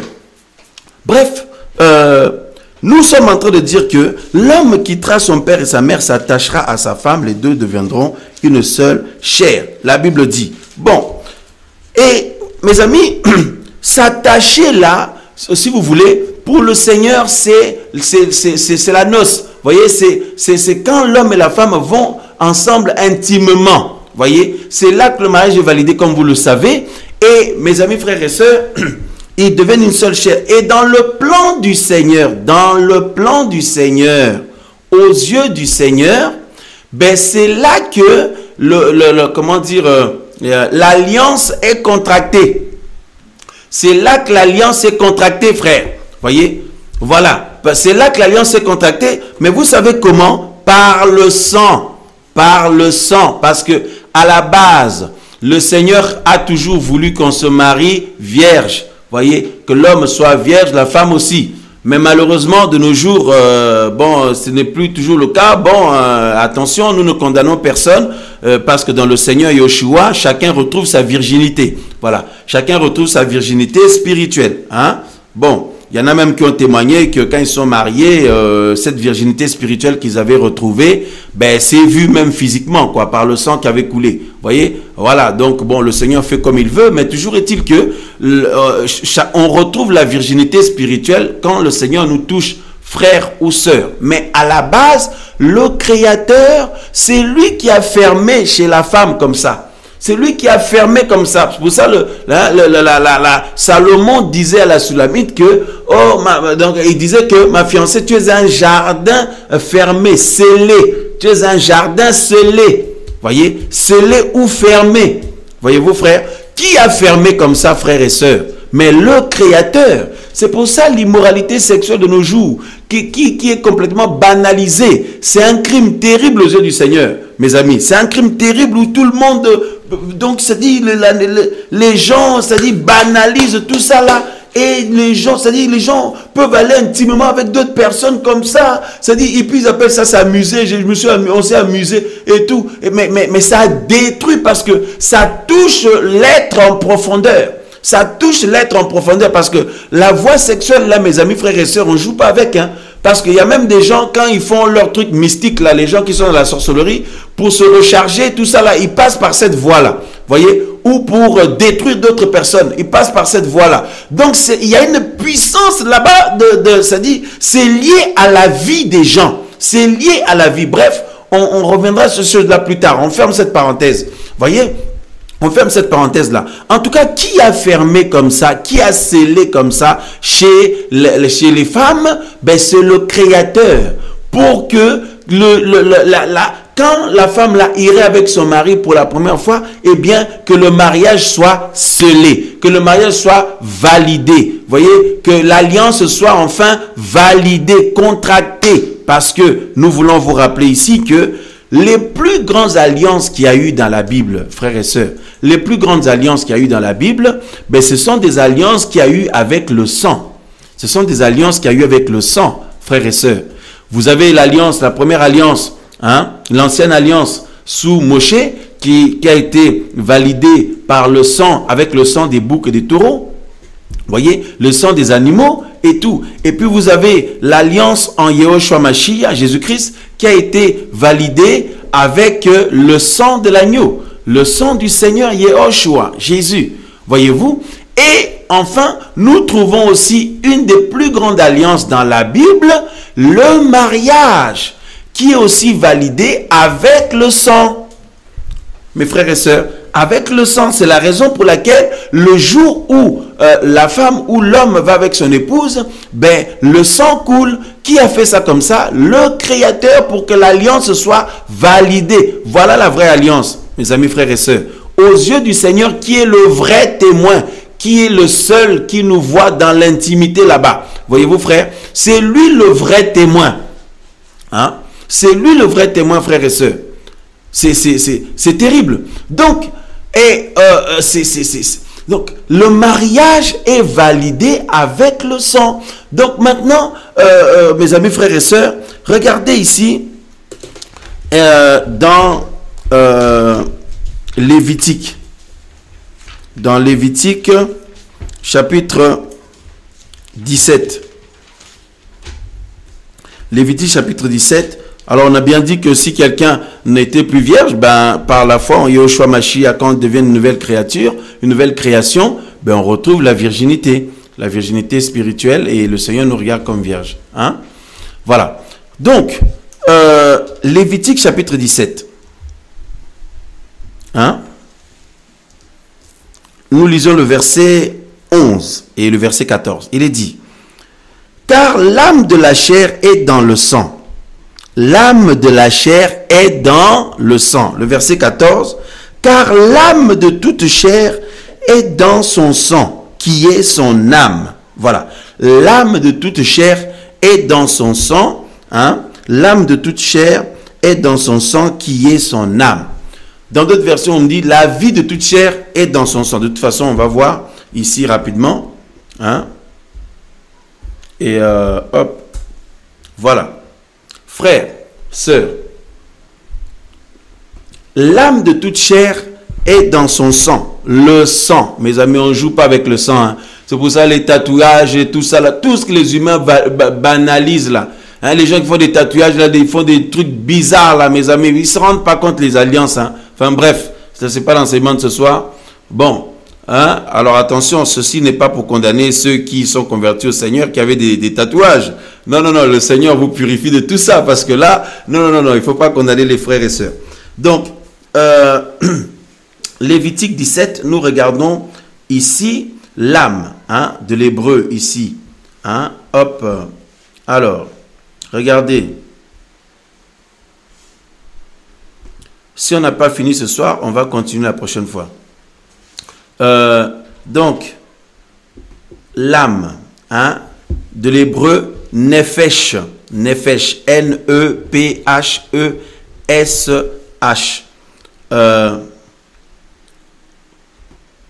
Voilà. On nous dit ici, donc de l'hébreu nefesh, âme ou personne ou vie. Voilà, la vie. L'âme de toute chair est dans son sang. Autrement dit, la vie de toute chair est dans son sang. L'âme, la vie ou une personne, la personne. Voyez, la personne ou le nous, quoi. C'est dans le sang, le vrai nous. Hein? Voilà. On nous dit souffle, l'âme, l'être intérieur, l'être vivant, une vie par le sang. Voyez, l'être lui-même, voilà, hein, tout ce que vous voulez.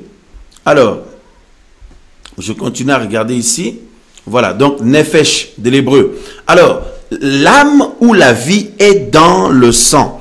Donc, ça veut dire quoi, frères et sœurs? Hein? Ça veut dire quoi? Ça veut dire que lorsque l'homme et la femme se marient, selon le plan du Créateur, en fait, la femme a donné sa vie à son mari. La femme donne sa vie à son mari. C'est important, frères et sœurs, à comprendre. Hein? C'est très important parce que nous sommes dans une société où l'esprit de l'anti-machia, l'esprit de le mystère de la violation de la Torah veut jeter la vérité par terre. Voyez, veut renverser le fondement. Mais il ne faut pas qu'on oublie. Ma sœur, quand tu te maries, sache que, quand tu acceptes de te marier, sache que tu acceptes de donner ta vie à ton mari.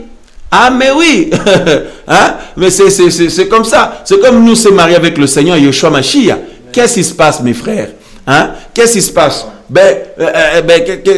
Qu'est-ce qui se passe? Ben, nous lui avons donné notre vie. Voyez-vous? Donc, il y a la mort à soi-même, la mort. Donc, la femme qui se marie, elle meurt. Hein? Elle meurt. Alors, regardez ici. Ça peut choquer. Hein? Ben, attention, ne croyez pas que tout ça, c'est à l'avantage des frères. Parce que les frères, restez tranquilles, restez tranquilles. Donc, on va s'occuper de vous après. Ou de nous après. Parce que moi aussi, je suis concerné. Hein? Pour le moment, on va au fur et à mesure. Donc là, on regarde encore par rapport à l'âme. Hein? Donc, l'âme. Nefesh de l'hébreu, si hop, hein, voilà, je regarde l'origine encore là de ce mot, voilà, donc là, ah, c'est ça, hein, voilà, et relâche, se relâcher, se reposer, se reposer, se relâcher, hein. Donc, la femme qui se marie, en fait, elle se donne à son mari, elle se met dans le repos. Voilà, dans le repos, elle se relâche. Et regardez le sang, là, mes amis, frères et sœurs, toujours selon Lévitique. Hein? Les bien-aimés sont en train de réagir. Hein? Voilà. Hein? Ah, mais oui, c'est pour ça que quand le Seigneur nous touche, qu'est-ce qui se passe? On donne notre vie au Seigneur. Voilà, on donne notre vie au Seigneur. Hein? C'est pour ça, pour appartenir à Yeshua, il faut la mort à soi-même. Il faut donner sa vie au Seigneur. Regardez ici, frères et sœurs. Donc, si on regarde, je vais cliquer, on va cliquer sur 100 ici dans Lévitique 17, le verset 14 là. Hein? Car l'âme de toute chair est dans son sang, l'âme ou la vie. Hein? Le Mashiach a donné sa vie. Quand le sang du Mashiach a coulé, ça c'est, mes amis frères et sœurs, pour nous sauver, nous racheter. Voilà. Pour nous racheter et aussi pour nous engendrer. Voilà. Hein? Alléluia. En tout cas, l'alliance avec le Mashiach, le sang aussi a coulé. Mais l'alliance physique là maintenant, mes frères, parce que bon, d'abord, parlons du Mashiach. Le sang de Yehoshua qui a coulé là, le sang de Yehoshua, c'est-à-dire c'est sa vie qui nous a été donnée. C'est sa vie qui nous a été donnée, c'est son âme. C'est pour ça, normalement, quand on est dans le Seigneur, on ne doit plus vivre nous. C'est pourquoi Paul dit que si je vis, ce n'est plus moi qui vis, c'est le Mashiach qui vit en moi. Parce que le Mashiach nous a donné son âme. Par son sang qui a coulé à la croix, il nous a donné son âme, il nous a donné sa personne. Donc, sa personne. C'est pourquoi ce n'est pas étonnant que le Mashiach est censé se former en nous. Est censé se former dans la vie du croyant, dans la vie de l'homme et la femme qu'il a reçu. Parce que le sang du Mashiach nous a été donné, frères et sœurs. Voyez, sa vie nous a été donnée, son sang a coulé pour nous. Voyez-vous? Donc, du coup, c'est normal que le Mashiach prenne toute la place dans notre vie, frères et sœurs. Et du coup, en retour, il nous permet de... en fait, il prend notre vie. Et du coup, c'est pour ça que la vie chrétienne commence par la mort à soi-même. On meurt, on disparaît. Voyez? On disparaît, frères et sœurs. Alors, attendez, hop. Waouh. Hein? Alors, le sang, on a cliqué sur le sang là.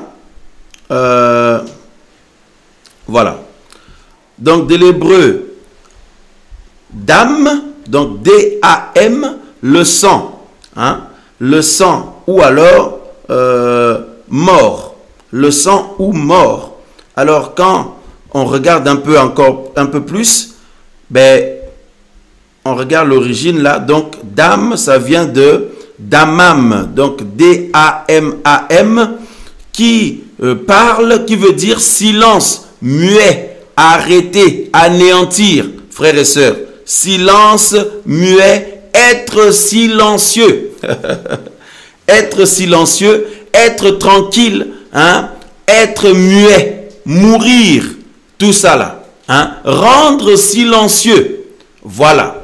Bon, frères, sœurs, d'abord, le sang du Seigneur a coulé pour nous engendrer. Il nous a donné son âme, sa vie. C'est pourquoi l'œuvre du Saint-Esprit, c'est que le Mashiach soit formé dans la vie des croyants, dans la vie des rachetés.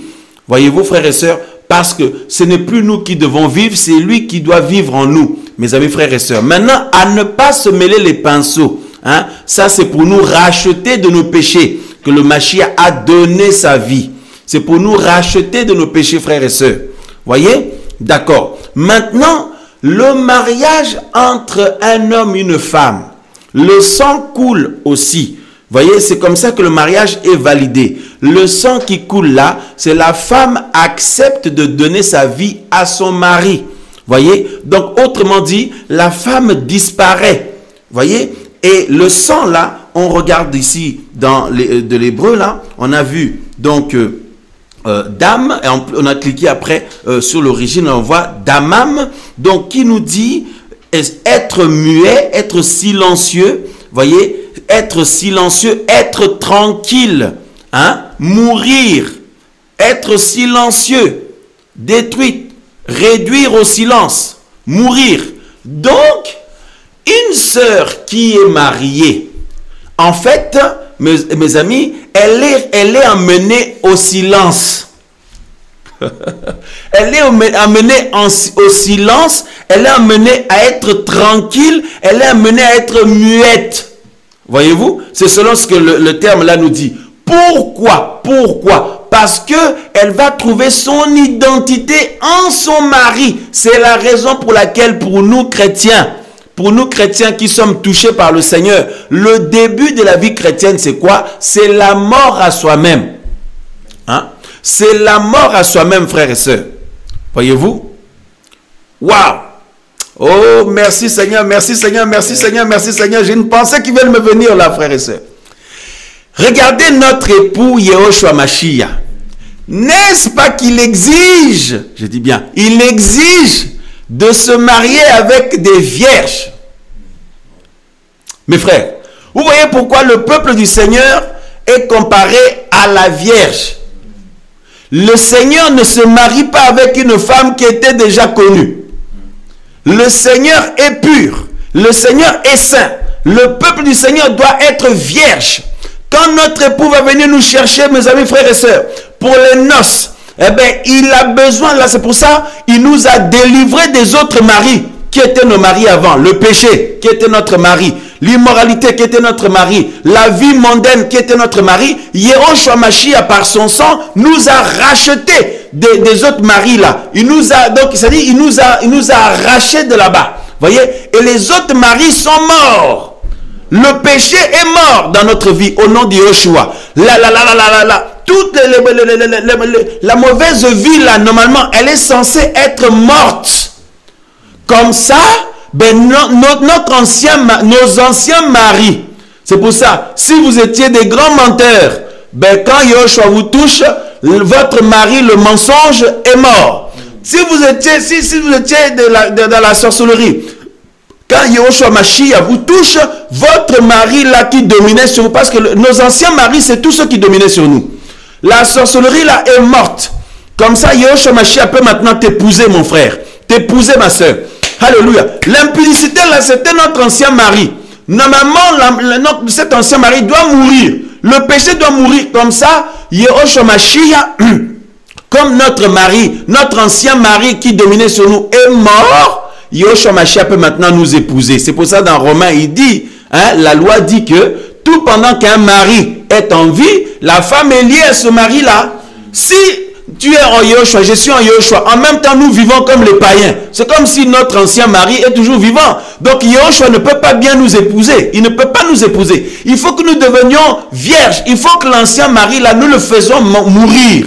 C'est pour ça que la Bible dit dans Colossiens, faites mourir les membres qui sont sur la terre.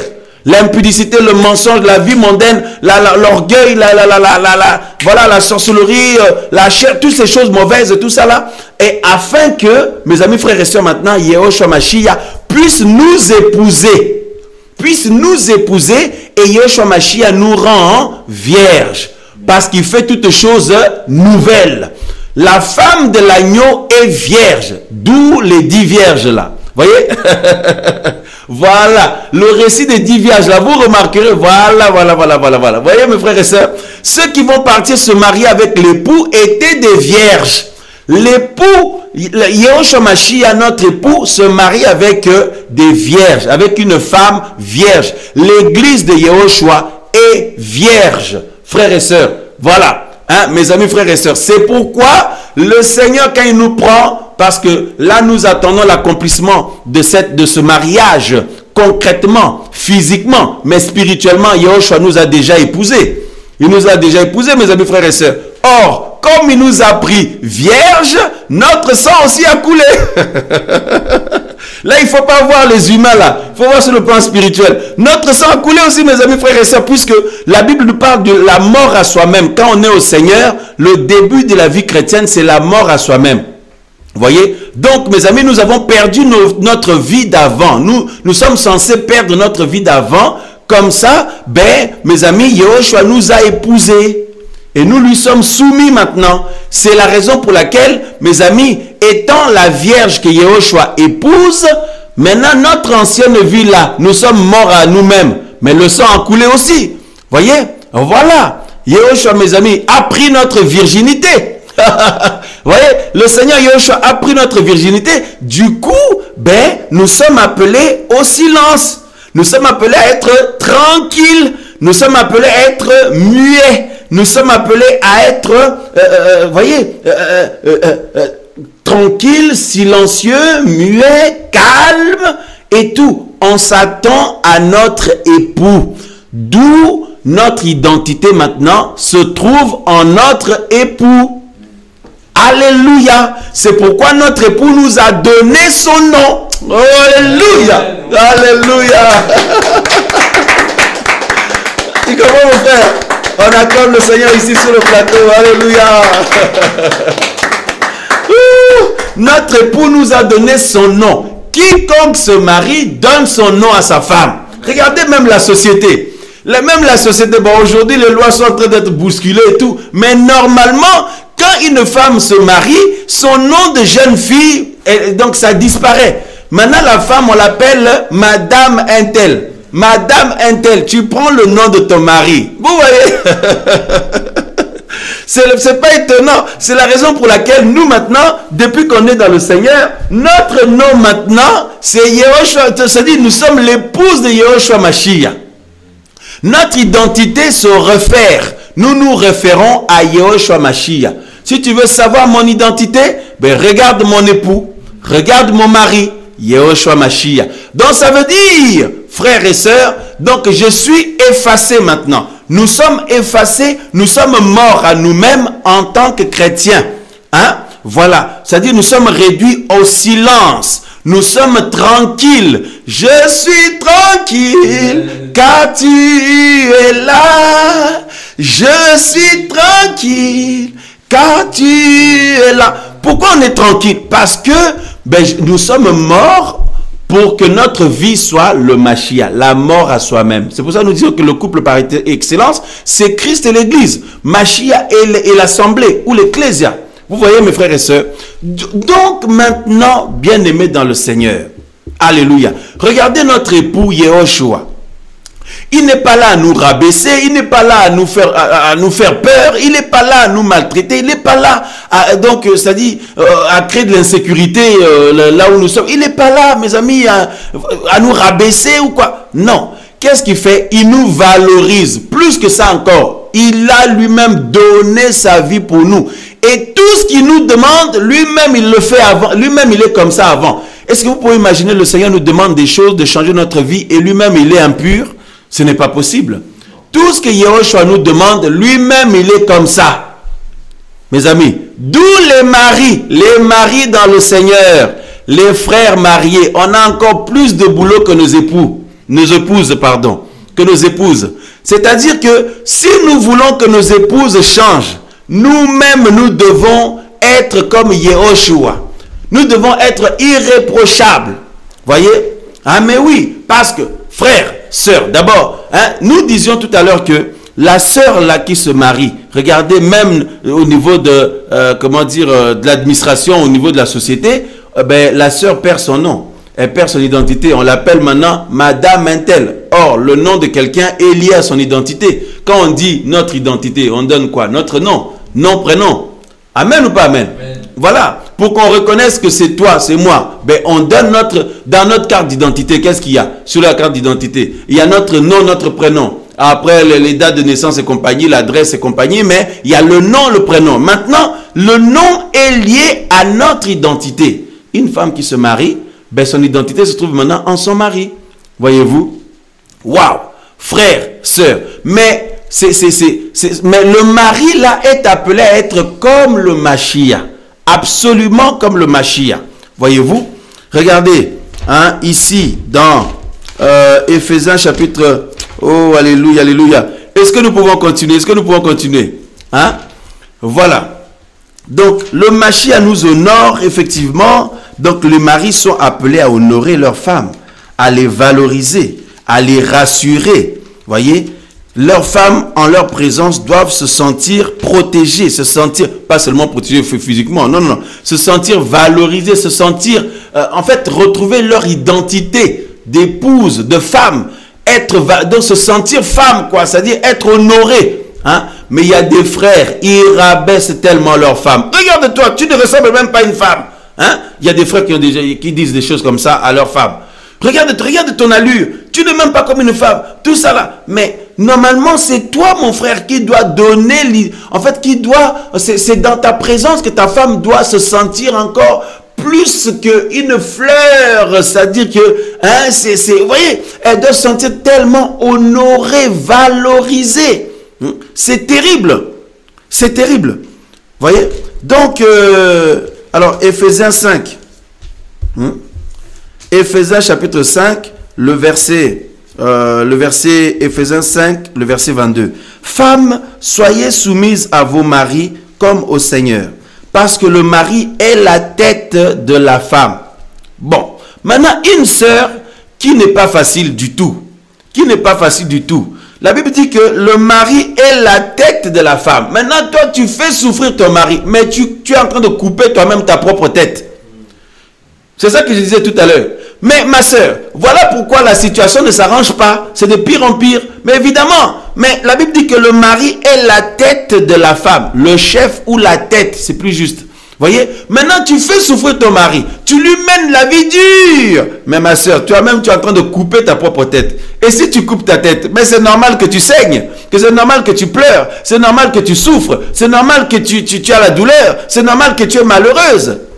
Arrête de couper ta propre tête, ma soeur. Hein? Donc ça veut dire, arrête de malmener ton mari. Arrête de malmener ton mari. Bon, on va parler maintenant des maris, parce qu'il faut l'équilibre. Hein? Donc, et on nous dit, comme le Mashiach aussi est la tête de l'assemblée, qui est son corps, et dont il est le sauveur. Mais comme l'assemblée est soumise au Mashiach, de même que les femmes aussi le soient à leur mari en tout.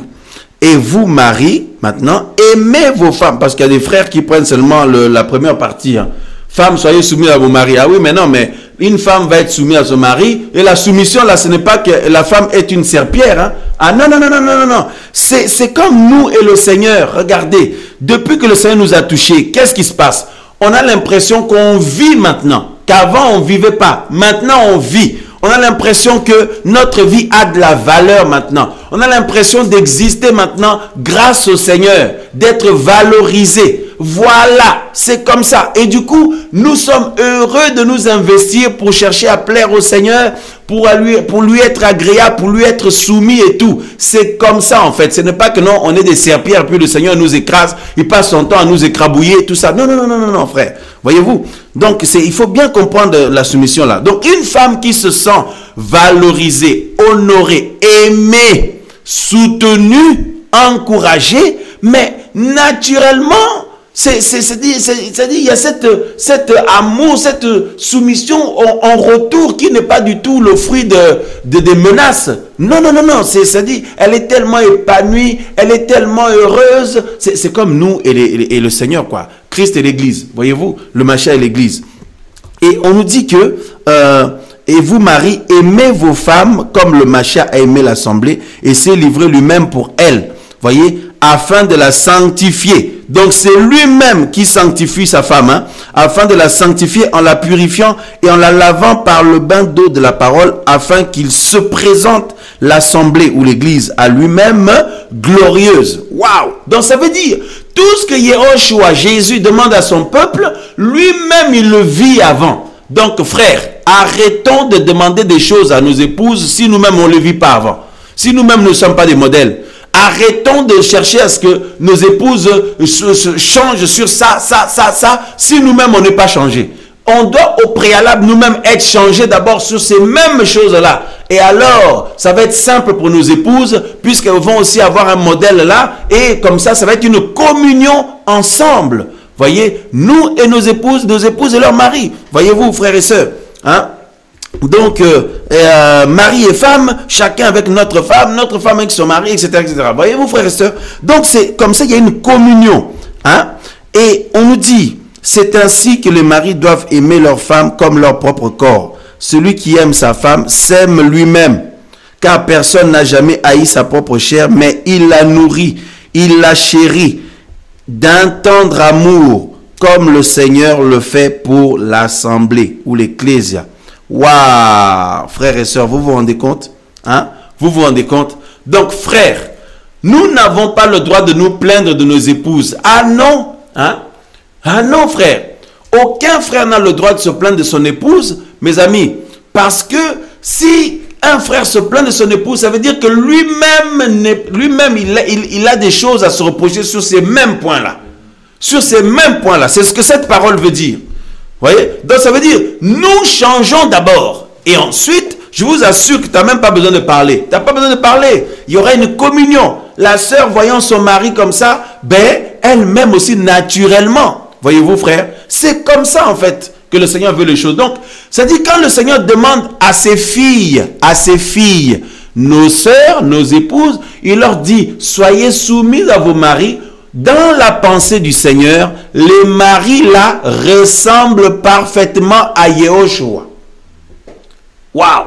Dans la pensée du Seigneur, les maris là, les frères ressemblent parfaitement au Seigneur. Et c'est la raison pour laquelle le Seigneur n'a pas de mal à dire à ses filles, ses enfants, d'être soumis à leurs maris qui sont, donc, comment dire, qui sont, mes amis, qui ressemblent parfaitement au Seigneur Yehoshua, à Jésus. Voyez? Parce que ainsi, elles vont trouver du repos, elles vont trouver de la valeur, elles vont trouver de l'amour, elles vont trouver de l'attention, elles vont trouver de la valorisation, elles vont trouver de la protection, elles vont trouver l'honneur. Voyez, l'honneur, tout ça là, c'est le mari qui donne ça à sa femme. C'est pourquoi, dans la pensée du Seigneur, c'est très important. Quand le Seigneur dit, femmes, soyez soumises à vos maris, dans la pensée du Seigneur, le mari est exactement comme Yehoshua. Parce que vous vous rendez compte, le Seigneur demandait une telle chose à ses filles, hein, à ses servantes, à ses filles. Si le mari, il n'est pas comme Yehoshua Mashiach, vous vous rendez compte? Hein? Donc ça veut dire, le mari a plus de boulot encore que l'épouse. Voyez-vous? Maintenant, l'épouse qui est mariée, elle ne doit pas couper sa propre tête en maltraitant son mari ou en étant difficile avec son mari, en étant compliqué avec son mari. Et le frère a mal à la tête, ça dit, le frère essaie de parler, il dit un mot, la sœur a déjà dit donc 10, 15 mots. Hein? Dès qu'il commence, la sœur, ça c'est quand il démarre là, hein? Mes amis, voyez-vous, il ne doit pas en être ainsi parce que un mari qui souffre, ben c'est la sœur là lui-même elle-même qui a coupé sa tête parce que si le mari est épanoui, le mari, mes amis, est debout dans la prière, le mari est debout devant le Seigneur, la femme là, elle est épanouie et heureuse aussi parce que de nature, comment le Seigneur a voulu le mariage, la femme qui se marie en fait perd sa vie, ou je dirais la donne à son mari, elle est appelée en retour à être silencieuse, calme, tranquille. Alors attention, hein, pas silencieuse dans la méchanceté. Si le mari fait n'importe quoi, la sœur, non, il ne faut pas dire je dois rester silencieux. Non. Là par contre, non. Vous avez le droit de prendre position, de pas vous laisser faire, voilà. Parce que là, le mari ne ressemble pas à Yehoshua. Le mari n'est pas comme Jésus. Le mari n'est pas comme le Seigneur. Voilà. Mais si le mari s'est investi, on voit le fruit de Yehoshua en lui. Mais la sœur, qu'est-ce qui va se passer? D'après la parole du Seigneur, ben, comme il y a eu l'alliance là, souvenez-vous, l'alliance par le sang là, ben, qu'est-ce qui se passe? La sœur est appelée à demeurer tranquille, à être effacée, voyez-vous, à être comme morte. Voilà, parce qu'elle trouve son identité maintenant dans son mari. Mais ces choses doivent se faire avec équilibre pour qu'il y ait ce bonheur parfait. Comme la parole du Seigneur nous l'explique, frères et sœurs. C'est la raison pour laquelle, avant de vous marier, nos sœurs, assurez-vous que vous n'allez pas vous marier avec un païen. Quand je dis païen, ça ne parle pas de nos sœurs qui ont leur mari qui ne prie pas encore. Non. Parce que celles-là, nos sœurs-là, donc qu'elles restent en prière, le temps du Seigneur arrive. D'ailleurs, que ces sœurs-là appliquent cette parole, c'est-à-dire qu'elles demeurent comme des saintes femmes qui servent le Seigneur. Et c'est ça qui va aussi toucher leur mari, comme la parole du Seigneur nous le dit. Quand leurs maris vont voir le fruit du Mashiach, eh ben, le Seigneur, plus la prière de la sœur, ben, le Seigneur va toucher leur mari. Et si il y a des maris qui ont une femme qui ne prie pas encore, et c'est-à-dire ils étaient déjà ensemble avant, et puis quand ils sont mariés, ils vont pas se divorcer. Pareil, c'est la même chose, que le frère manifeste vraiment la vie du Seigneur et continue à prier pour son épouse. Au temps du Seigneur, le Seigneur va visiter, toucher son épouse. Maintenant, pour ceux qui sont tous les deux dans le Seigneur, mes amis, frères et sœurs, hein, pour ceux qui sont tous les deux dans le Seigneur, c'est très important, bien aimé, c'est très important ce que la parole du Seigneur nous dit. Hein? C'est-à-dire que il faut s'assurer, par exemple avant de se marier, il faut s'assurer que quand vous allez vous marier là, la personne là n'est pas un faux chrétien. Hein? Le frère là n'est pas un faux chrétien parce que bibliquement parlant, la sœur est appelée, mes amis, à disparaître. C'est-à-dire à trouver son identité maintenant en son mari. comprenez bien ce que nous disons. Quand nous disons disparaître, ce n'est pas qu'elle devient une serpillère, son mari l'écrabouille, l'écrase, se suit dessus comme il veut, il la maltraite. Non, non, non, non, non, non. C'est-à-dire le mari est lui-même comme le Seigneur. C'est-à-dire que la femme là, c'est comme si elle est mariée avec Yehoshua Mashiach. C'est comme si elle est mariée avec Jésus-Christ. Son mari là, le frère là, ça dit que c'est un prototype du Seigneur. Ça dit que c'est le fruit de Yehoshua. C'est comme si la sœur là est mariée avec Jésus-Christ lui-même, Yehoshua Mashiach lui-même. Voyez? Voilà. Hein? Bon, ben les frères vont dire, ah frère, qu'est-ce que tu es en train de nous dire là? Nous sommes loin d'être Yehoshua Mashiach. Hein?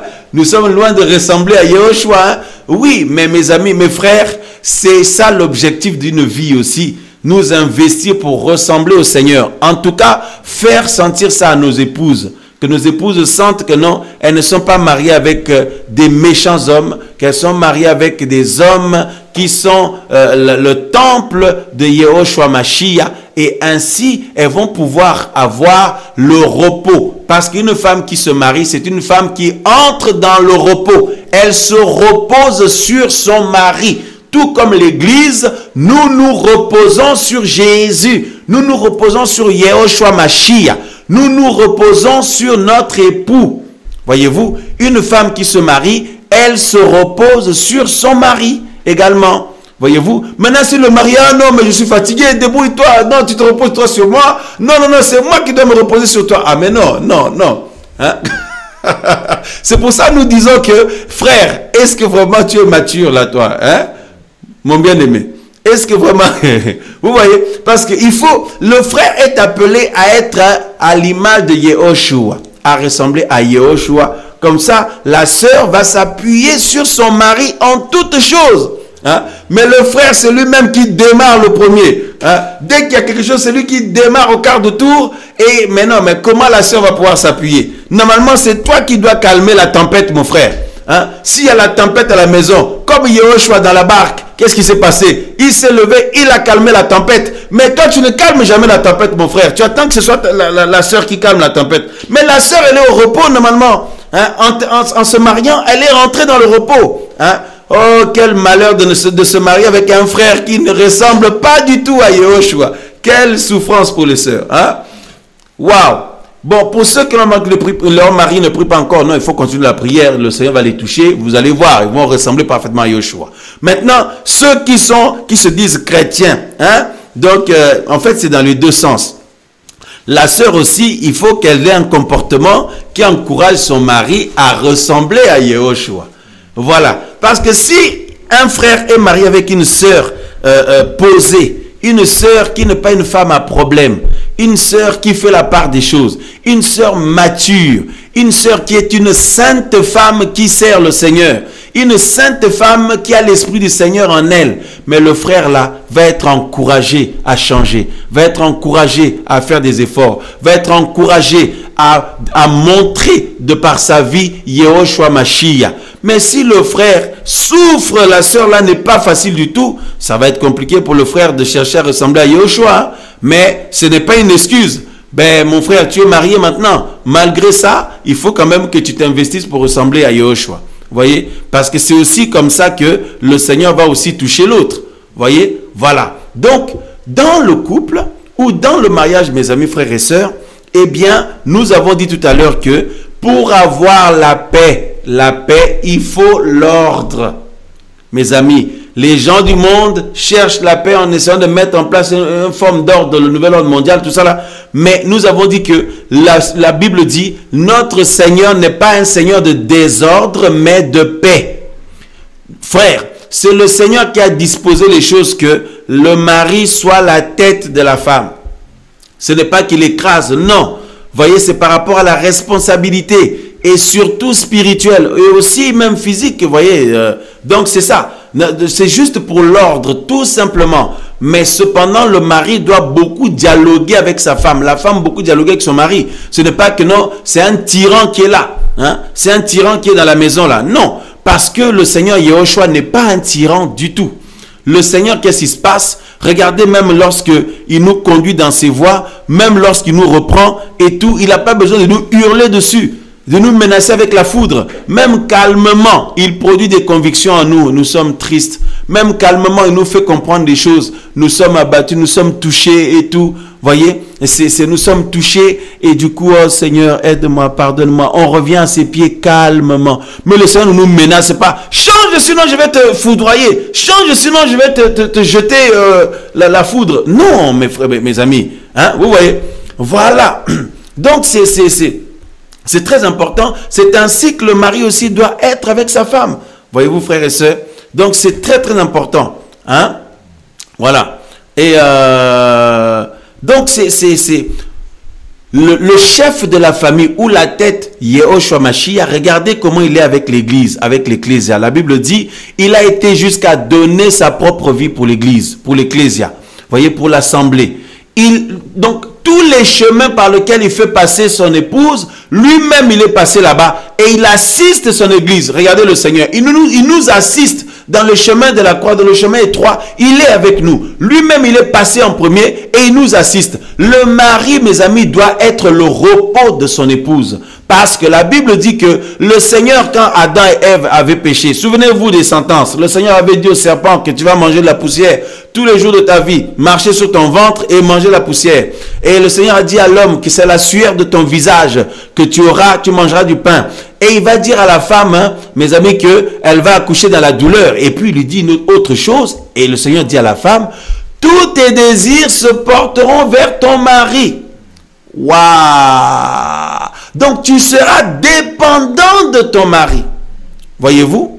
Mais à condition que le mari soit comme Yehoshua. Mes frères, soyons comme Yehoshua, soyons comme Jésus. Soyons comme Jésus, mes frères. Alléluia, vous qui êtes avec moi sur le plateau, vous êtes mariés aussi. Ressemblons à Yehoshua, mes frères. Soyons comme Jésus, soyons comme Yehoshua Mashiach. Alors nos épouses seront au repos total. Voyez? Parce que le mariage, c'est ça. C'est pourquoi le Seigneur n'a aucune difficulté à demander à ses enfants, ses filles, ses servantes. Il dit, soyez soumises à votre mari. Parce que pour lui, le mari est comme lui-même. Donc, forcément, sa fille va être heureuse, sa fille va être épanouie, sa fille va être valorisée, sa fille va être au repos. Elle va pouvoir s'appuyer sur son mari. Mais aujourd'hui, il y a des maris là, mes amis, frères et sœurs. Ah non, mais débrouille-toi. Hein? Non, mais débrouille-toi quand même, mais c'est pas possible. Si je suis pas là, tu aurais fait comment? Ah mais non, mais justement, non, tu es là. Tu es là. Frère, donc non, ne fuyons pas notre responsabilité. Nous sommes appelés à ressembler au Seigneur, nous frères, nous maris. Toi frère qui aspire à te marier un jour, regarde-toi bien si tu ressembles à Yehoshua et investis-toi dans ce sens pour ressembler à Yehoshua. Et c'est ce parfum-là qui va attirer ton épouse. Ne cherche pas, donc c'est-à-dire, tu te coiffes avec une coiffe là, donc c'est-à-dire, tu fais, donc la barbe là, tu fais, c'est au millimètre près, les cheveux au millimètre près, tu t'habilles d'une manière, et puis tu marches avec une démarche là, ne crois pas que c'est ça qui va attirer la sœur, non, ça va attirer une séduite, ça va attirer quelqu'un qui est séduit par ton physique, mon frère. Mais si tu veux attirer une sainte femme qui sert le Seigneur, une fille d'Abraham, et le parfum de Christ, mon frère, c'est-à-dire ressemble à Yehoshua, là ça va attirer une sainte sœur. Les sœurs c'est la même chose. Hein? C'est pour ça que le but dit la beauté des femmes ne consiste pas dans les cheveux tressés. Les cheveux tressés, les cheveux de toutes les couleurs, je ne sais pas, des vêtements, je ne sais pas comment, et une manière de marcher, je ne sais pas comment. Non, mais la beauté du cœur, la beauté qui ressemble à Yehoshua, comme ça va attirer un saint frère. Alléluia. Bien-aimé dans le Seigneur. C'est magnifique. Mes frères, c'est passionnant, non? Hein? Une femme qui se sent... Regardez-nous. Est-ce que nous avons du mal à être soumis à Yehoshua? On ne vit même pas ça, la soumission au Seigneur. En fait, on considère ça même comme notre vie, quoi. C'est-à-dire qu'on y va même en courant, avec joie. On est heureux même, hein, de plaire au Seigneur, de lui être soumis. Mais mes amis, une femme qui voit que non, son mari fait des efforts. Bon, les sœurs, soyez patientes, hein. Ah, soyez patientes, ne soyez pas trop durs avec les frères. Vous dites, mais frère, non, tu as entendu l'enseignement, mon mari? Toi, tu es loin de ressembler à Jésus, toi. Tu es loin de ressembler à Yeshua. Non, ma soeur, encourage ton mari. Encourage ton mari là où il fait des efforts. Encourage-le, soutiens-le davantage. Et c'est ainsi qu'il va de plus en plus ressembler au Seigneur. Hein? Qui n'est pas la pression, c'est dire, oh là là là là, on va me ramasser au tournant. Elle m'attend au tournant, ma femme m'attend au tournant là pour me ramasser. Non, non, non, non, non. Ma soeur, encourage ton mari. Hein? Encourage ton mari et tout. Et aie un comportement qui l'encourage. Voilà. Ceux qui ne sont pas encore mariés là présentement, mais qui se marieront dans les mois à venir, dans les années à venir, ben c'est toutes ces mêmes choses. C'est valable pour les sœurs, les frères, c'est la même chose. Mes amis frères et sœurs. Alléluia. Parce qu'une femme qui se sent aimée, hein, ce n'est pas seulement je t'aime de l'amour du Seigneur. Non, non, non, non. C'est une vie qui témoigne l'amour, mon frère. Une vie qui témoigne l'amour. Une femme qui se sent aimée là. Hein? Une femme qui se sent aimée. Mais si tu demandes même un petit café, elle va te faire le café en louant le Seigneur. Oh, Yehoshua, Yehoshua. Les frères rigolent. Il y en a, ils sifflent même un peu. Elle va faire le café pour toi. Elle revient, elle te rajoute. Tu as demandé le café, mon frère, à ton épouse. Elle te ramène avec des petits gâteaux à côté. Elle te ramène avec des petites choses à côté. Avec sourire. Hein? Et puis quand tu le prends, elle reste là devant toi. Elle sourit. Donc vous êtes là, vous échangez un peu. Et puis elle prend le café aussi en même temps avec toi. Bon, à part si elle avait déjà pris avant. Bon. Hein?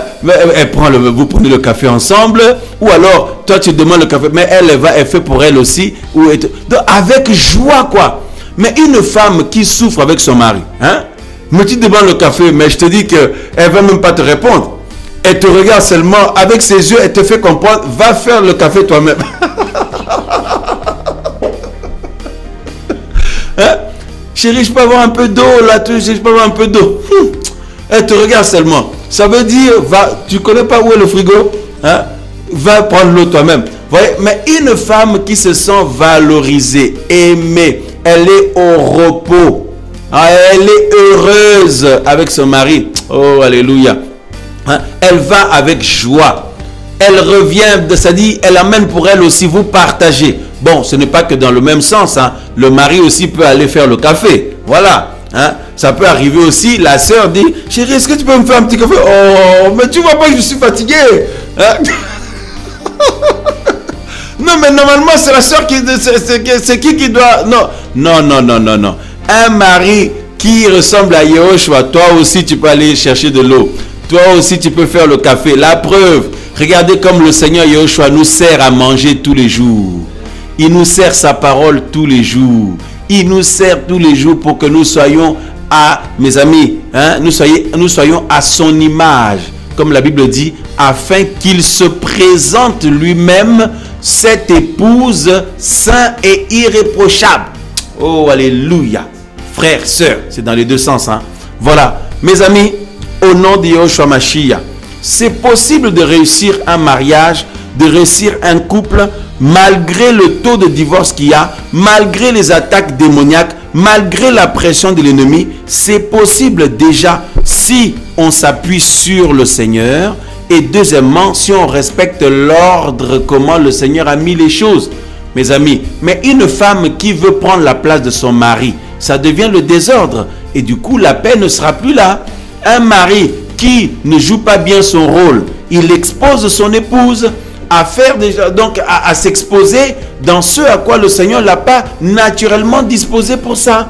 Voyez, voilà, même spirituellement. Donc chacun doit être à sa place et chacun doit jouer son rôle à fond. Le rôle du mari, être Yehoshua Mashiach. Hein?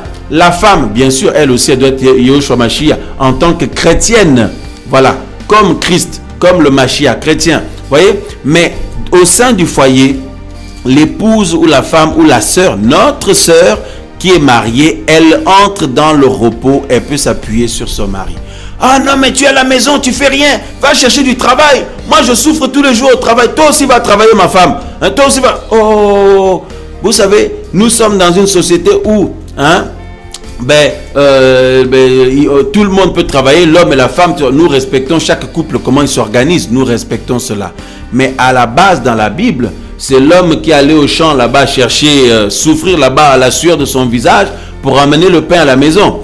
Voyez, selon les Écritures. Voilà, maintenant, nous respectons comment chaque couple s'organise librement. Les deux peuvent travailler, la sœur, le frère peuvent travailler, mais que le frère ne mette pas la pression à sa femme pour ça. Ah non, non, non, non, non.